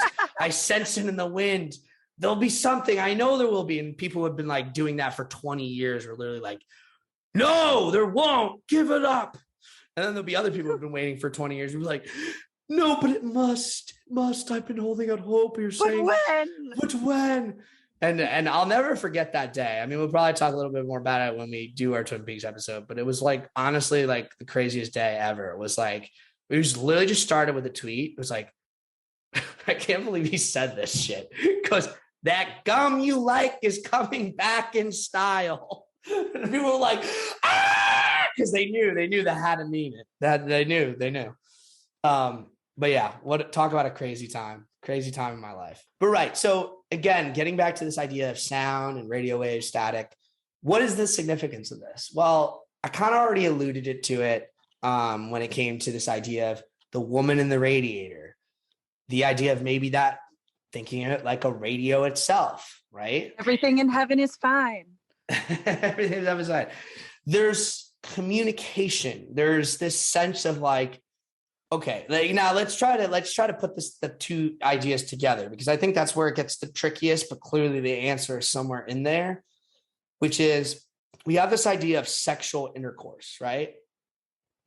And then we have the idea of it's radio not only waves. an idea. Mary's mother says that phrase like 50 times. Did you have sexual intercourse with my daughter? God damn it. Sexual intercourse. God damn it, Danny. You know what I just realized? I realized What? now. I didn't even know. Oh man. This is what I'm saying. This shit is so good. Once you know how to read it, it really does come to you quick. Now I realize exactly where I'm going with this. And I'm like hesitant to go there because I'm like, fuck, that is like kind of the point with Twin Peaks, and I don't want to spoil that yet. But there's the line in Twin Peaks, intercourse between two worlds. Yeah. Okay. So the intercourse between the two worlds in Twin Peaks means something that does have to do with radio waves and communication. Okay. Now, again, if I retroactively bring this back to Eraserhead, I think there could be said to be something where David Lynch is already thinking about this idea of the ways in which a certain sort of force is traveling into everyone's home as a sort of violation of their bodily autonomy. And then from that bodily autonomy, unholy and disturbing things are born. And perhaps those things are worthy of some sympathy, but you cannot kind of control your desire to flee from it because it's so unsettling and it repels you and it corrupts you. I hate being this vague. I really do. But I think it's maybe also fun, because isn't that the whole point of Lynch? It's fun. To be a little vague, a little mysterious. When you're asked to explain it, he just says no. No. Yes, my favorites. That's what we're here for. Well, actually, we need, oh my God, I can't believe we're almost going to neglect to mention that. That's a very important Lynch quote about this film. He says, quote, "Eraserhead is my most spiritual film." And the guy goes, "Care to elaborate on that?" And he's like, "No." I will not. No. No. So again, from the horse's mouth, no, we will not elaborate on that. Okay. Now we'll take a little bit of a pivot to just kind of more get into, what's the backdrop of this film, which I think is important because, we're tracking Lynch's career here. That's what we're going to be doing. It's not just the work itself. It's the man who made it. Right. And not just him, because that's, I think what I really want to talk about is the wonderful and beautiful people that Mr. Lynch was working with right from the beginning. I already mentioned Jack Fisk, but Jack Nance, obviously the star of this film, who is unfortunately no longer with us. Several people I want to mention are no longer with us. But Jack Nance was honestly one of the first to go, unfortunately. He's the star of this film. He would also go on to play Pete Martell in Twin Peaks. And, in between that, he also shows up in Blue Velvet as one of Dennis Hopper, Frank's little crew. And he has the great weird stare that he does where his eyes go really wide and you're like, what the hell is wrong with this guy? And the favorite is the the line in Twin Peaks from the pilot. There's a fish in the percolator. Mm-hmm. Of course, yeah, character's very significant. Certainly in Twin Peaks, he's the discoverer of the body of Laura Palmer. Yes. Which is very important. But yeah, you go back to his collaboration where he plays the titular Eraserhead, which it's not super obvious, is a reference to his weird hair. And boy, that hair. Oh, Wait, man. Eraserhead? Yeah, I mean, at There's least a reference that's to one the way to look hair? at it. Well, look at the shape of his head with the hair. It's like a eraser at the top of his head. It's like a flat, like. Really? Yeah, you don't think so? No, I think I thought it had to be because later on a boy takes his head and they take a slice of it and turn that piece into erasers. I mean, they do, but like that's just his head is made of his head becomes erasers. Yes, no, that's also true. But what I'm saying is if you look at the shape of the hair, and I'll tell you, this hair had to be maintained over a long period of time to keep continuity with the shoot. It's a pretty unusual hairstyle, wouldn't you say? It's a flat top afro on a white guy. I for sure thought Eraserhead was because of the shape of his hair until later on a piece of his head was turned into erasers. And I was like, well, never mind then. It's got to be this. But Dana, a thing can mean more than one thing at a time. No, Marcus, it's the erasers and the pencils. For me. All the above. Yeah, no. Like, no, for real. Again, if you don't think his head looks like an eraser, I don't know what to tell you. But yes, obviously, of course, his head then does become an eraser. Either way. Just a core sample. Just a core sample of his head becomes an eraser. Either way, this guy's hair is an important, iconic piece of the character. In addition to his black suit, which is kind of just really a Lynch thing. It's just like, that's how I roll. His little black shoes. Well, David Lynch wears his black jacket and black shirt with khakis, but let's break it up the color a little bit. But no, Jack Nance, fantastic guy, got a lot of interesting sort of quirks that make him dynamic to watch on screen. It all starts with this film. David Lynch was just like, yep, you're the guy. Now, Jack, in addition to Jack Nance, we have Jack Nance's character, Henry's wife, who's played by Charlotte Stewart. Now, Charlotte Stewart, also someone who would go on to play a role in Twin Peaks. She plays Mrs. Briggs, Bobby Briggs, and Major Briggs' wife and Bobby Briggs' mother. I really love that character, by the way. And she's, as you get, being in this film along with Jack Nance, makes her one of David Lynch's just OG collaborators. So it's amazing to see her, because she is is she still alive now? I'm pretty sure she is. And she was when they filmed The Return, at least. So it was great to see her come back in that and play the very important role that she does and have such a beautiful scene that she's in. And that we'll talk about that when we get to it. But just another great example of the sort of like community, if you will. And that this film really is a product of a community, which I really, really appreciate. Like when I watch all these wonderful behind the scenes things, everything is a group photo, it's really special. So, also, not involved in the film directly, but some part of that community was in, you see her in the special thanks for the credits, was the famous Sissy Spacek, because she was Jack Nance's wife, maybe girlfriend at the time, but eventually wife, and or Dr. Fisk, I mean. So she, when the film Eraserhead was running out of money after being on production so long, she was one of the people that came in and gave some money so they could keep going. Oh, wow. Yep. So there's that. And then, of course, this brings us to, I mentioned earlier at the top, the absolute MVP, in my opinion, of OG Lynchverse collaborators. The now, unfortunately, late Catherine Coulson, who everyone who's seen Twin Peaks, or even if you haven't, might know as the infamous log lady from Twin Peaks. But yeah, as Dana mentioned, she goes all the way back to the shorts. She was actually Jack Nance's wife at the time when they made Eraserhead. And she's very candid about the fact that making this movie is what led to the end of their relationship. What? She's like, oh, because she was the assistant on it. And so she probably often had to like fight with her own husband about like, you need to do this or be at setup time or like, move from here to here. Or, like, we don't have time for you to do that or like get in makeup or whatever the fuck it is, Yeah. just kind of like, yeah, who knows? Maybe it's the other way around. I don't know.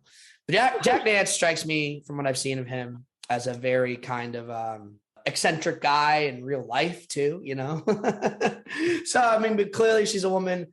Catherine Colson was a woman who was very used to dealing with all sorts of eccentric types because Lynch is no exception, obviously, himself. And, she talks about it like when she worked on this film, it was like, she at the time before she started working on the film was just an actor. But by being so involved in this very small crew, she became like one of the most knowledgeable people about all things filmmaking from doing it for all over the years they were shooting because she just like had to learn and she was right there at the AFI, like, working with all the other people there and like, just like kind of becoming like this sort of just kind of filmmaking know-it-all really. Yeah, I think it's great. And clearly like the rapport and connection that she shared with David Lynch throughout the rest of her life, continued. I think that, you can tell a lot, and we'll talk about this maybe a little bit right now, but for sure as we go on, the way David Lynch casts things, it's like he's very much thinking about his feelings about the person when he creates the characters they're going to play. You know what I mean? So the log lady, when you think about the log lady, she might seem like maybe a character that you might think you should ignore, but she's the keeper of all the knowledge. She knows everything. Yeah. And she's like kind of like the heart and soul too, ultimately, of everything. So yeah, so that was Catherine. And we'll talk about this more when we get to the return, but it was pretty interesting and genuinely heartbreaking to watch her. But again, to speak to that commitment, she was, more or less on her deathbed and still filmed her scenes, So amazing. Yeah, really, truly. And it's especially sad too, because like, that all happened pretty quickly, honestly. Maybe not the whole totality of her disease, but her really getting that like sickly because, she was at events like totally seemingly fine up until like almost when she went. And then you see her in the return, it's like, oh no, she does not look well. Right. Going through it. But yeah, the way they incorporated that into the character and the story was very touching too. But okay, yeah, let's talk a little bit now about the man himself, David Lynch. I'm not going to bore everybody with an extended Lynch biography, at least not right now. Like one of the things I had hoped to do ahead of doing a podcast like this, but again, am I very busy or lazy or however you want to call me? It doesn't, I did not ever get around to finishing reading all these Lynch biographies and things I have. So Room to Dream and all those things, I've not completed reading them, and so I don't feel like and I'm not sure how much of it is really relevant to say, to be honest, of like, oh well, this is what happened when he's 15 years old. I mean, tends to be very relevant stuff, granted, but yeah, just to know basic thing is guy comes from Missoula, Montana, which does pop up here and there in his work, at least as a reference point. And he became a professional artist, and then later went to AFI once he realized that filmmaking was something he wanted to add to his repertoire, and ended up becoming a deep passion of his, clearly, where he found a lot of success, right? So the AFI itself was instrumental in him making Eraserhead. They shot all of the interiors there just on the campus in Beverly Hills. Which is interesting because it obviously does not look anything like that. So there's a lot of work that Fisk and the others involved were doing to make the film look have the sort of very handmade creation of look and aesthetic that Lynch would become synonymous for. And like I said, when you go look at The Return to see him kind of really stick to that aesthetic or revisit that aesthetic or develop it only to come back around to the beginning points in a lot of ways, is very interesting and fulfilling and informative, obviously, just to watch. And the way they also shot this film, I've been kind of alluding to it, is they would shoot it at night after school. And that's why it took like that and other things I'm about to allude to or explain. It just took like 4 to 5 years for them to finish this. What? That over 4 years of shooting. Yeah. And it was like, basically they were like, Lynch himself said, well, there's practically only one shot at night. Like they would set up one setup or one like shot, get it done, and then all of a sudden 5-6 hours would be done, because they'd be like shooting from like almost midnight to 4 or 5 a.m. So they didn't have much time. That's the thing, is what I'm saying. Between when the last class would get out and then first class in the morning would start to like be in there shooting stuff. Yeah. Yeah. So the process too, like they didn't have a traditional script for the most part. Lynch more or less would like create these little note cards or like little sequence storyboards. And even that was like not useful to other people in the crew, because they'd be like, what the hell is this? Like, I don't understand what the fuck's happening. He would just be like, just go with it. Just go with it. I'll explain when you get there. So you'd be working on this stuff like literally in the morning and then like show up on set at night. You're like, this is what we're doing. Who's got some plaster? And then he would make like some weird sperm head and be like, here, stick this here. Like, it's like, all right, line up the shot. One couple frames is like, all right, we're wrapped. That's kind of, I'm kind of improvising the exact flow, but I feel like it was something like that based off what I heard. Probably not far off. No, probably not far off. And he was doing this with the help of other collaborators at the school, a cinematographer, Frederick Elms, along with Herbert Cardwell. And, people have praised for a long time the black and white cinematography. Again, like going back to The Return, it was really fulfilling, I think, to see David Lynch make so much use of black and white again, because after Elephant Man, which is obviously also an all black and white film, it didn't really appear again. But he's really quite a master of using those contrasts and kind of using shadow and using like points of light and just creating a sort of like grayscale texture. I mean, when he cuts open the creature baby and like the way the blood looks in black and white, it's like, it's nastier somehow, that blood is like, it's so recurring in such weird places. I think the part that disturbed me the most with that like dark liquid was when Henry cuts open the baby chicken. He cuts open the baby chicken and there's that dark blood, and the mom starts, first you think she loves it, and then she like kind of convulses and leaves the room. I think maybe that might have been like some sort of commentary on, I don't know if women understand the disgusting nature of the world, how beautiful it is. Who knows? Yeah. Who knows?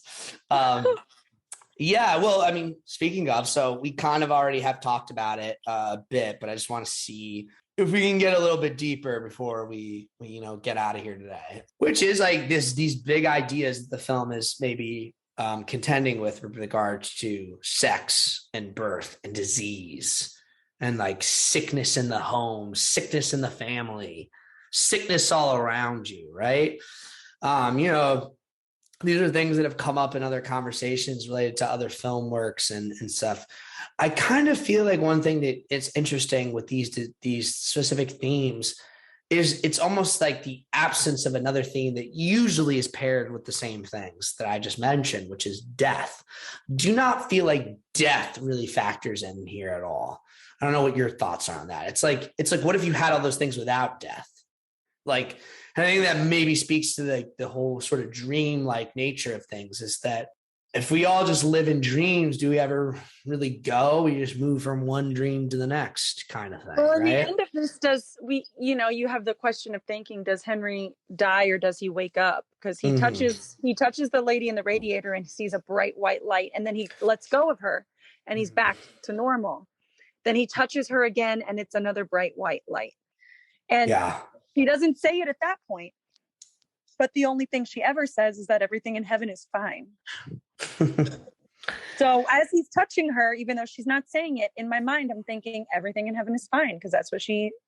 Well, you know, that's also the song too, right? Those songs that she's singing. Yeah. Everything in heaven's fine. Yeah. Yeah. Oh yeah. Oh, okay. Yeah, That's yeah. what you're talking about. Okay. Yeah. Sorry. That's all she ever. I don't know if she has any other lines. She might, but that's all I think of her saying. And so in the end, I don't think she's actually singing that, but that's what comes to mind when he touches her and gets this bright white light kind of washout. I'm wondering if I should have a couple other things before I get to this, but I just realized something that I want to kind of mention. That is really, oh man, there's so many interesting things about everything. I'm sorry, I'm getting a little aside for myself. This is one of those things where I'm like, oh man, I just want to get to it all right now, but we can't. Like, well, yeah, I mean, like you mentioned it yourself from your own perspective, right? This idea of birth and conception. I mean, I'm curious, like, what else kind of spoke to you about that? Well, I think for sure this like fear of the unknown of parenthood. Yeah. You know, I don't have any kids, and I think that I definitely have a million fears about when it is time to have kids. Like, what's going to happen? Are they going to be sick all the time? Are they going to be healthy? I think Henry kind of says it all with his stress when he finds out that Mary's had this baby, that it might be a baby. Yes. And then he gets a nosebleed. Like, you know what I mean? It's like the stress of the might be a baby is enough to make your nose bleed. The other thing that I think is kind of, I don't know if it's meant to like be symbolism for Henry's sexuality or what, but he takes like what looks like a white worm and puts it in a cabinet and closes the cabinet.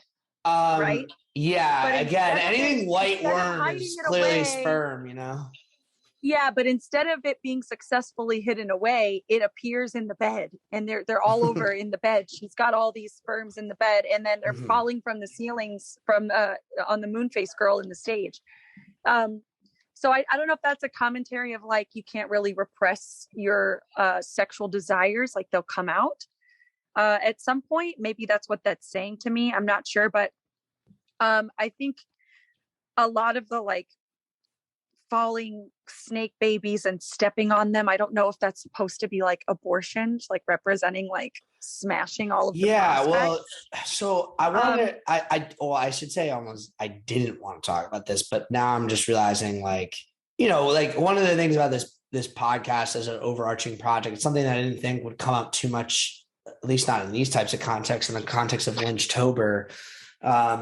But you know, I kind of want to stick to this sort of authenticity that I've been trying to put forward this whole time with regards to like not being afraid to talk about, you know, dicey things, you know. But you know, yeah, it's an interesting time right now with regards to changes in society with things like abortion laws and across this country in the United States. I don't really want to, or don't feel the need to say too much about that directly other than to acknowledge it.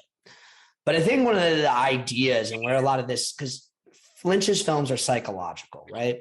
So the reason these themes of sex and birth and disease and things are prevalent here, but even in later work, is because they weigh heavy on the psychology. Now, when Lynch made this movie, he was a parent, like a young parent. So these weren't ideas that would have been foreign to his experience. Right. And when it comes to being a young parent, this is a universal experience. Now, the circumstances under which someone's a parent, right, are not universal. There's a major difference between people that are divided along certain class lines often sometimes even racial lines, often obviously a big distinction between gender lines, between the way a mother or a person who gets pregnant and has to carry a child to term deals with that whole process versus a father or a person who does impregnation would experience that, right?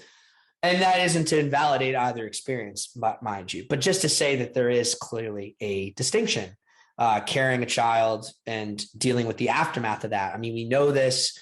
We all now have an understanding. I'm not sure how much it was medically understood in the middle of the 70s. Probably was something people were aware of or were studying at the time.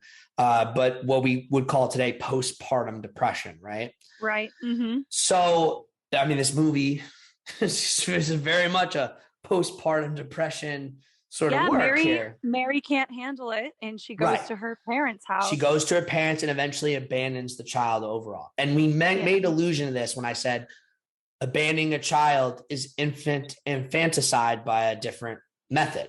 Yeah. Really. Certainly in prehistorical, quote, natural settings, right? Now, that's what I kind of want to get to, because when we talk about human psychology, the most important thing we need to do, and this is where it gets difficult because there's often quite a chasm and often quite a lot of misunderstanding and lies and propaganda and false information and false paradigms to get in the way of us seeing this picture clearly or understanding this picture clearly. But our psychological profiles are made up of two things, essentially, and the contrast between them is where things are, right? Which is what our present environment and the expectations and things that communicates to us and how we experience that, and not to mention all our individual experiences, shape us, and how our, quote, genetics shape us. And our genetics are shaped from experiences and the lessons as taught through natural selection, right? From millions and millions of years. And in the human context, right, would have been shaped by thousands and tens of thousands and hundreds of thousands of years of certain things being a certain way, right? So where we are today, as we know, if you understand the nature of history versus prehistory, it's like what we would collectively call history is certainly even from ancient societies today, quote, the civilized world, the world of agriculture and building cities and et cetera. That only goes back a couple thousand years, right? The rest of it was more akin to the hunter-gatherer thing. We all kind of have a basic understanding of this. Now, but the thing that is often left out, and there's some good books on this that I've read, and there's probably more out there that I haven't read, but the nature of parenthood in those societies and what it meant to be a parent, and what it meant to be a parent in a tribal survival society, right? You didn't have the luxury of sickly kids, quite frankly. Like well, that's putting it pretty sharply, but they'd probably get eaten by a saber tooth. Well, it's more than that. It's more than that. When I say you don't have the luxury of a sickly kid, what I mean is a sickly kid presents a danger to not only themselves, but to others. Yeah. Right? The whole clan. The whole clan. And this isn't just true of human tribal societies. This is true of animals writ large, certainly mammals who give birth, right? But yeah, I actually know. I mean, it applies to reptiles and other things too, just differently. And there's obviously a tremendously wide range. That's kind of the beauty of the natural world and evolution, which is another reason when people say things are nature, I'm like, you're talking in this bullshit essentialist kind of methodology that leaves no room for actual science and biology and understanding of like the biodiversity of things, especially across history, because we could talk about the level of diversity we have now, but we had immense amounts of diversity billions of years ago too. Right?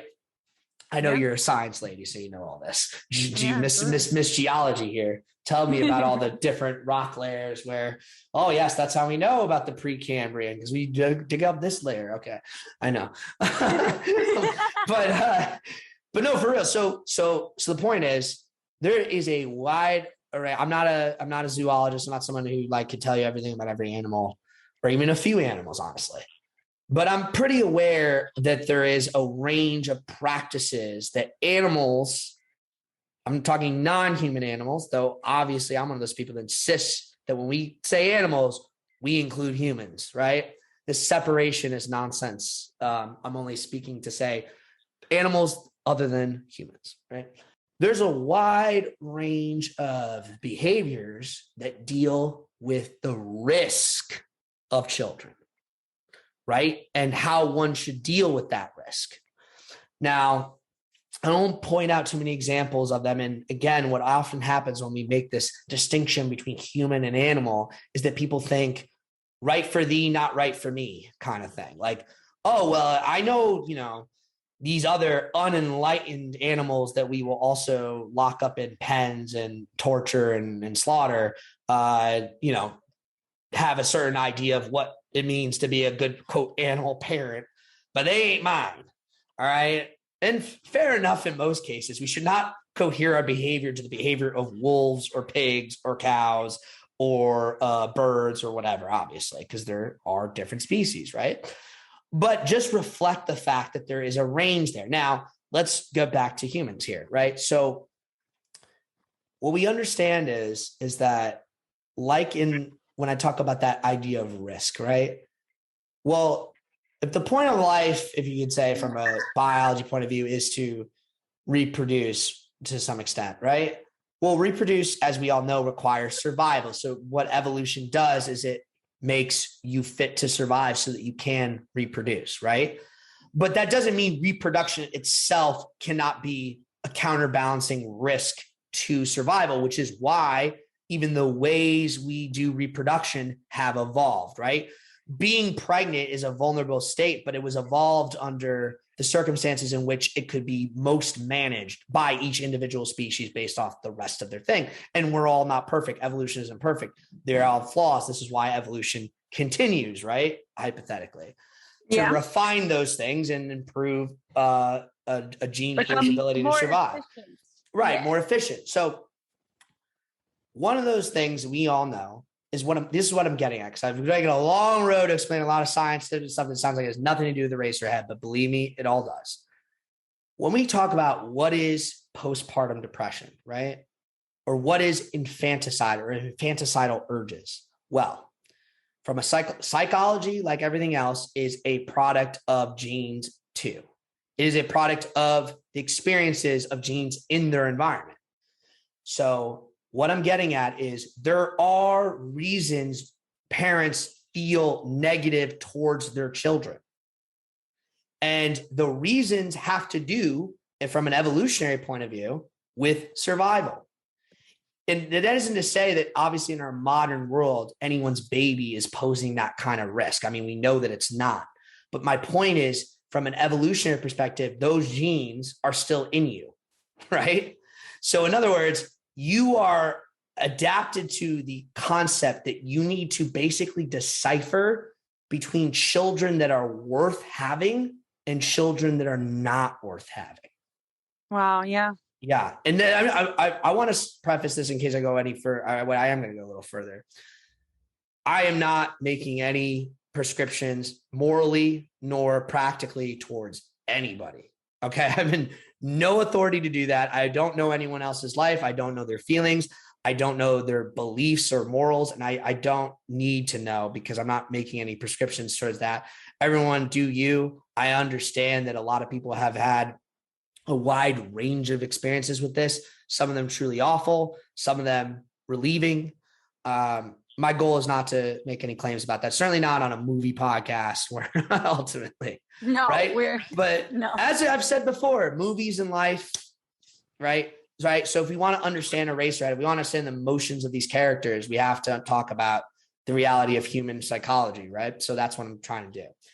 So what I am saying is this urge that people may experience that's actually quite common of negative desperation towards infants or children is coming from a real place, from our history, from our genetics, as that history might be affected, right? So in other words, this is where I was bringing it back. And this is the only thing I'll say about this from a sort of macro political point of view, right? We have this fixation on what we call abortion, which is a medical abortion, right? Now, obviously that's no matter how you cut it, an elective procedure. I, find it to be in the choices of the individual's hand, that's all I'll say. But the point is that that's one thing. But the reality is, if we zoom out a little further, there's all sorts of other things that may not be, quote, elective medical procedures, but are, quote, equivalent. And this is where we get to my whole point about infanticide by another method thing, right? Because it would have been common practice, or it has been common practice. We know, anthropologists know this. It's been common practice in many human societies to abandon children, to, just toss them off a cliff, or just leave them out, or any number of things, right? And it even goes back to ancient mythology. Hephaestus, Hephaestus was the son of Hera, and because he was born deformed, they threw him from Mount Olympus, and he fell to the depths and actually thrived down there and became this like welder god. Oh yeah, but, and I'm a big believer in mythology as a window into the history of human psychology as well. So yeah, right. The thing about Hephaestus though is it turns out like not to be to kind of come back to haunt the gods and be like, oh, it's a mistake for you to throw me because I'm powerful and I'm smart and I'm capable and I'm skilled. And he eventually comes back into their graces and like they work together a lot. But if I can, I just want to say but the ancient Greeks would kill their children by exposure if they were deemed to be unhealthy or that they would die or make everybody else sick. They would just leave them outside. Yeah. Yeah. So I mean, look, what you just said was a dramatic version of that. He was the god version of that, so he had to be thrown from a cliff. Right. Well, that's the thing. Look, so you're talking about mythology here, and it's very important, like I said, to understand the psychology. But of course, we know these things were derived to, depending on how you want to look at it, actual practices of some of these ancient civilizations, right? I mean, we know what the Spartans did with their children, for example. And, I am, again, making no claim that any of that was good or justified or that any brutality like that should be condoned. I mean, I say, to my earlier point, how fortunate we are to live in a society where our survival is not so easily threatened, right? And again, when we talk about things like the Spartans, right, let me be very clear. That's not the hunter-gatherer societies I was referring to earlier. That is a very different thing. And that very difference is kind of quite significant to a lot of, quote, human injustice or, quote, human violence or human evil, because once you get into these civilized, quote, civilizations, right, things are being done in ways that have to do with the protection of a certain kind of order or power structure that is very different from the power structures of a hunter-gathering tribe, and put it that way, and are power structures that I obviously don't uphold, like monarchs and religious dogmatic order or any of those types of things, right? Where it's just like, oh, it's that time of the month to appease this god, so you're born on this day, so you got to go. That's the type of thing I'm obviously alluding to. But what I am saying, not to say that the hunter-gatherers were some special magical people. What I am saying, though, is that this negotiation, whether we want it to be there or not, is in us fundamentally. And that's why it appears in our psychology, irregardless of circumstance. And I also want to say, too, because if this is the only prescriptive claim I would make, is like, we need to, all of us, anyone, any parent, certainly any one who's become pregnant and delivering a child into this world, like, needs to kind of contend with the reality that there will be might be these urges, there might be these anxieties, right? And it's normal human nature, and it's okay to talk about it, and it's okay to talk about it. Exactly. For and sure. It's also okay for me to say too, because I'm saying, oh, we're so fortunate to live in this society. Well, we are, but that doesn't change the fact that it is people's material realities often that exacerbate these things. Like now, Eraserhead doesn't really give you any sense because of this sort of strange dreamlike world it's in of like, I don't know, is Jack employed? Is he making enough money to feed his baby? Like that doesn't really come up really. They actually still don't talk about him going back to work at any point. He's just on vacation the whole time. Right. So that's excluded in the text and he here. uses the word vacation when really it's paternity leave. Right. After the first minutes. Well, actually, I'm glad you bring that up because that actually has a lot to do with what I'm talking about. We are still engaged in a lot of these fights to have things, certainly in America, like paternity leave or like maternity leave that is good enough, quite frankly, or any other types of insurance or support or all sorts of other things. Daycare. A lot of other countries give even the dads get like 2 months off. Exactly. So this is my point. So as long as we live in a society where those needs are not being attended and included too, like I said, counseling and things like that for postpartum depression, all these different things. As long as we're going to live in that world, and again, we're only talking after the baby's here. I'm talking stuff before the baby's born. If you even want to carry that pregnancy to term, why you should even quote feel this like need to do so if you're going to only be basically unsupported. Like we want to say, we don't want you to do this elective medical procedure. I'm not going to say automatically this would make it okay, but like if we're going to live in that world, I'd at least like to live in the world where we would say, but don't worry, we'll take care of you for the rest of your life and the rest of your child's life. Oh, we don't live in that world. Okay, interesting, right? So, so as long as that's the case, right, these are going to be kind of complicated negotiations, and I don't wish to make any judgments towards anybody for anything they do or feel, but I just want to say that as long as that's the case, we're going to have to be dealing with these feelings, and these feelings are in fact reflected in a film like Eraserhead. And I don't want to say too much personally about what I know or don't know about Lynch and his relationships with his children or his past wives or anything like that. There's some cases where it will be relevant to talking about certain ideas in certain movies. You could say it's relevant here, but given what I know about when he was making this film, it'd be hard to get past the very kind of vague thing where we've been talking about, at least vague in the context of him personally, of like being a new father, maybe thinking, I don't know about this kid. It's like, it's all there. And by the way, Jennifer Lynch, his daughter, is in the film as the little girl in that one part. Wait, what? Really? Yeah, that's Jennifer Lynch. Yep, that's Jennifer Lynch. Wow. Yeah, Jennifer Lynch. Jennifer Lynch is someone we'll talk about again for sure because she's very important to Twin Peaks as the author of The Secret Life of Laura Palmer, the book. Which, Dana, by the way, if you've never read that, or now there's an audiobook where Cheryl Lee actually reads it. What? No, I didn't know that. Oh yeah, That's cool. You should check it out. It's this won't surprise you. It's pretty fucked up. Oh boy. Before we wrap up here, let's I just want to kind of, this will help us segue into the next kind of event in this Lynchtober thing. Let's just like talk about the impact of this movie and like kind of what the legacy of it is. I mean, obviously I've alluded to the legacy in terms of like the things that as ideas and images and sounds, starting in this film and then find their way, trickle up through time into things like the most recent work, The Return of Twin Peaks, right? But this movie, a lot of it, what's the legacy has been is it's kind of considered to be one of the great all-time classic midnight movies.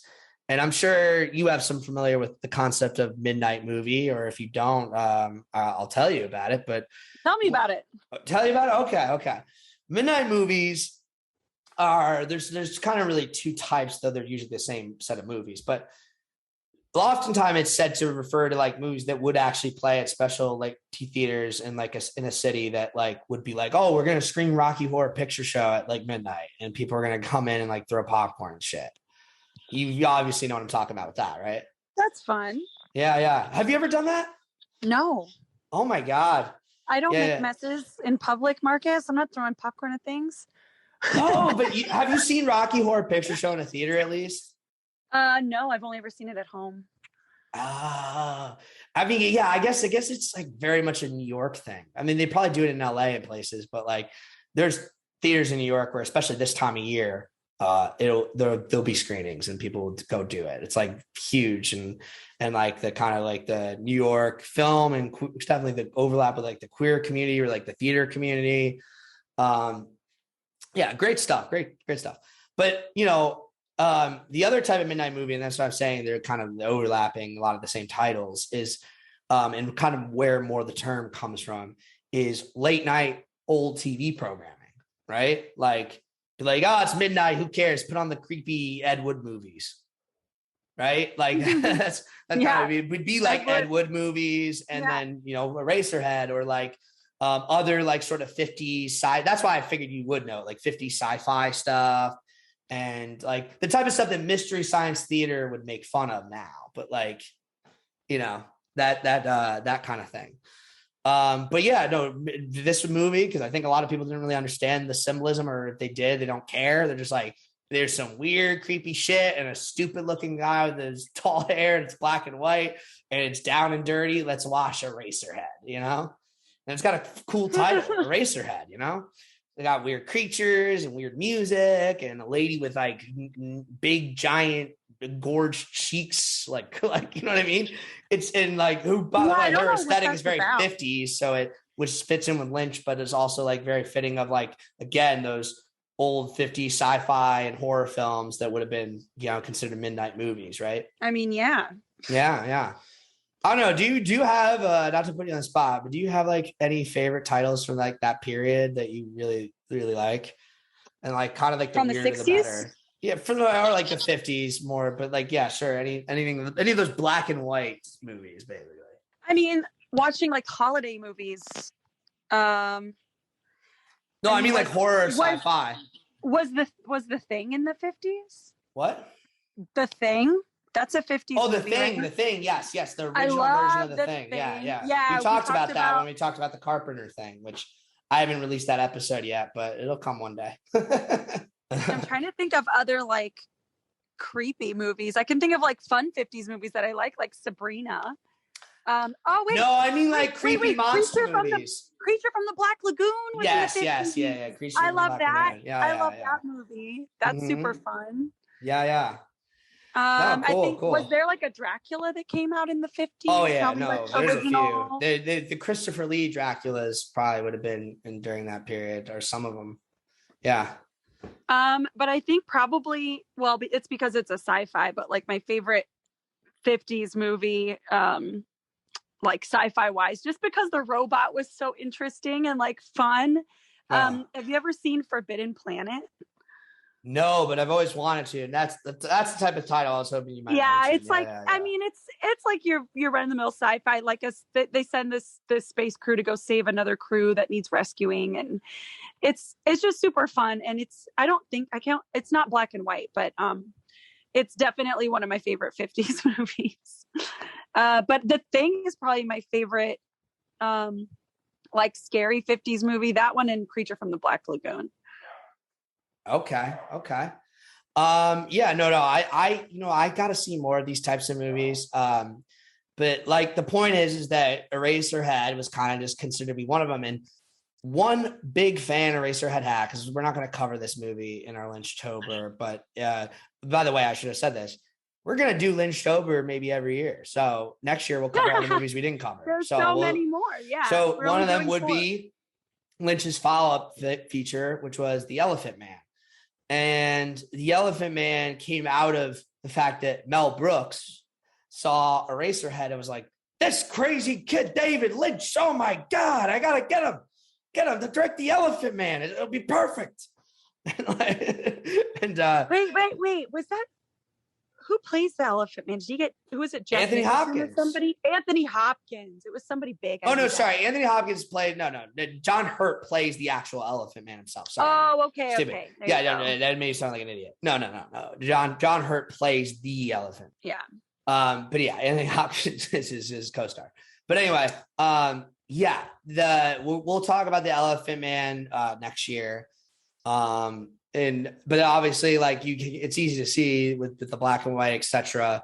Like the creature effects, the deformity, all that stuff. Just like because Mel Brooks probably I don't know all the behind the scenes on this, so it's research I'll do for next year. But like from what I understand, it's like he saw Eraserhead and was like, oh, he already had the script. It was like, oh my god, this is the guy who should do it because look at what he made. It's hard to see the heart that the Elephant Man has in Eraserhead, but I think Mel either believed it was so present in the script that it would come through, or just like I don't know, I met that David Lynch kid and he's a sweet kid, he'll get it. But yeah, actually, there's so many other Lynch films we're not going to cover, so I will save them for Lynchtober 2 or Lynchtober 3, and then you might remember, well, then what happens when you run out of them? It's like, well, we'll cover them all again and with new points, because I promise you, I will not get through nearly half of what I have to say about some of these fucking movies. There's a lot to cover. There's a lot. I think part of why there's so much is that every one of his films has multiple theories associated with it. Oh yeah. I mean, we could do, maybe that is what we'll do one year on Lynchtober, is like we could do whole episodes talking about all the fucking theories people have about him that I think are garbage. Just roast them. Anyway. We'd have to do the roast episode. That's basically what it'd be. It would have to be that, like a short, like a 22 minute, like just a short little roast. just a little. I'll have to work on my Don Rickles episode. Impression, and I'll just be Don Rickles roasting other people's Lynch movie theories. I don't even want to try to break that one out yet. It's not ready. Those sound too much like Mel Brooks, which will defeat the purpose. But yeah, so in terms of Lynch's body, where we mentioned, obviously this is preceded by short films, but follow up with the Elephant Man, and then you get before you get to Blue Velvet, and Blue Velvet, which is the next film we're going to talk about on Lynchtober next week. Blue Velvet's kind of like the movie. So for a lot of people, it's their favorite Lynch. Some people might say it's the best Lynch. It's not my favorite. I don't think it's the best, but it is a profound influence on me, the work that I've tried to do, the work I will continue to do. It is a profound influence on the rest of Lynch's work. It's where we really get that, because Kyle MacLachlan's in Dune, but like this is where we really get the triumvirate, as Lynch would probably say, of Cale, as he calls him, and then Laura Dern, and you get the whole little group together, and like obviously that becomes very important when we get to Twin Peaks as well. The gang's all here. This is where the whole sort of mystery, sleuthing, detective angle, the neo-noir angle of Lynch really starts. Because obviously that doesn't really pertain to Eraserhead or The Elephant Man or Dune, but it pretty much follows with not literally every movie after, but a lot of them, like even the ones where it's not a big part, it's still a little bit of a part. Like Wild at Heart is a neo-noir in a lot of ways. Lost Highway certainly is a neo-noir in almost every way. Not necessarily a detective story, but it's a story about a criminal and crime and punishment and gangsters. And obviously I don't need to explain it in the context of Twin Peaks, but yeah, there you go. So we will be covering Blue Velvet next week. And Dana, any closing thoughts? We kept this one a bit shorter, which I'm happy about. That was my intention, because I actually have to catch a flight now. Any closing thoughts on Eraserhead? If I think of anything else for Eraserhead, maybe not to let your fears consume you type of vibe, type of feeling at the end of this, and like not allowing your fears to become your whole world. Fear and consuming you and becoming your whole world. Let me tell you, that's a big through line with some of these other movies we're going to talk about. Yeah, for sure. I think that's pretty much where I wanted to leave it, especially because we're not really leaving it. We're not really leaving it. We'll probably reference more. That's the thing. There's so much about Eraserhead that I obviously didn't speak to. but we'll have a chance to revisit it, if not in the subsequent weeks of this Lynchtober, certainly in future Lynchtobers. Like I said, I intend to keep this the holiday every fucking year if I can. Love it. Yeah. All right, Dana, take care. It's a beautiful and strange world out there. Let's hit the fucking road. We're giving our neighbor a joyride. Let's get on with it. Anyone want to go on a joyride with us? How about you? Huh?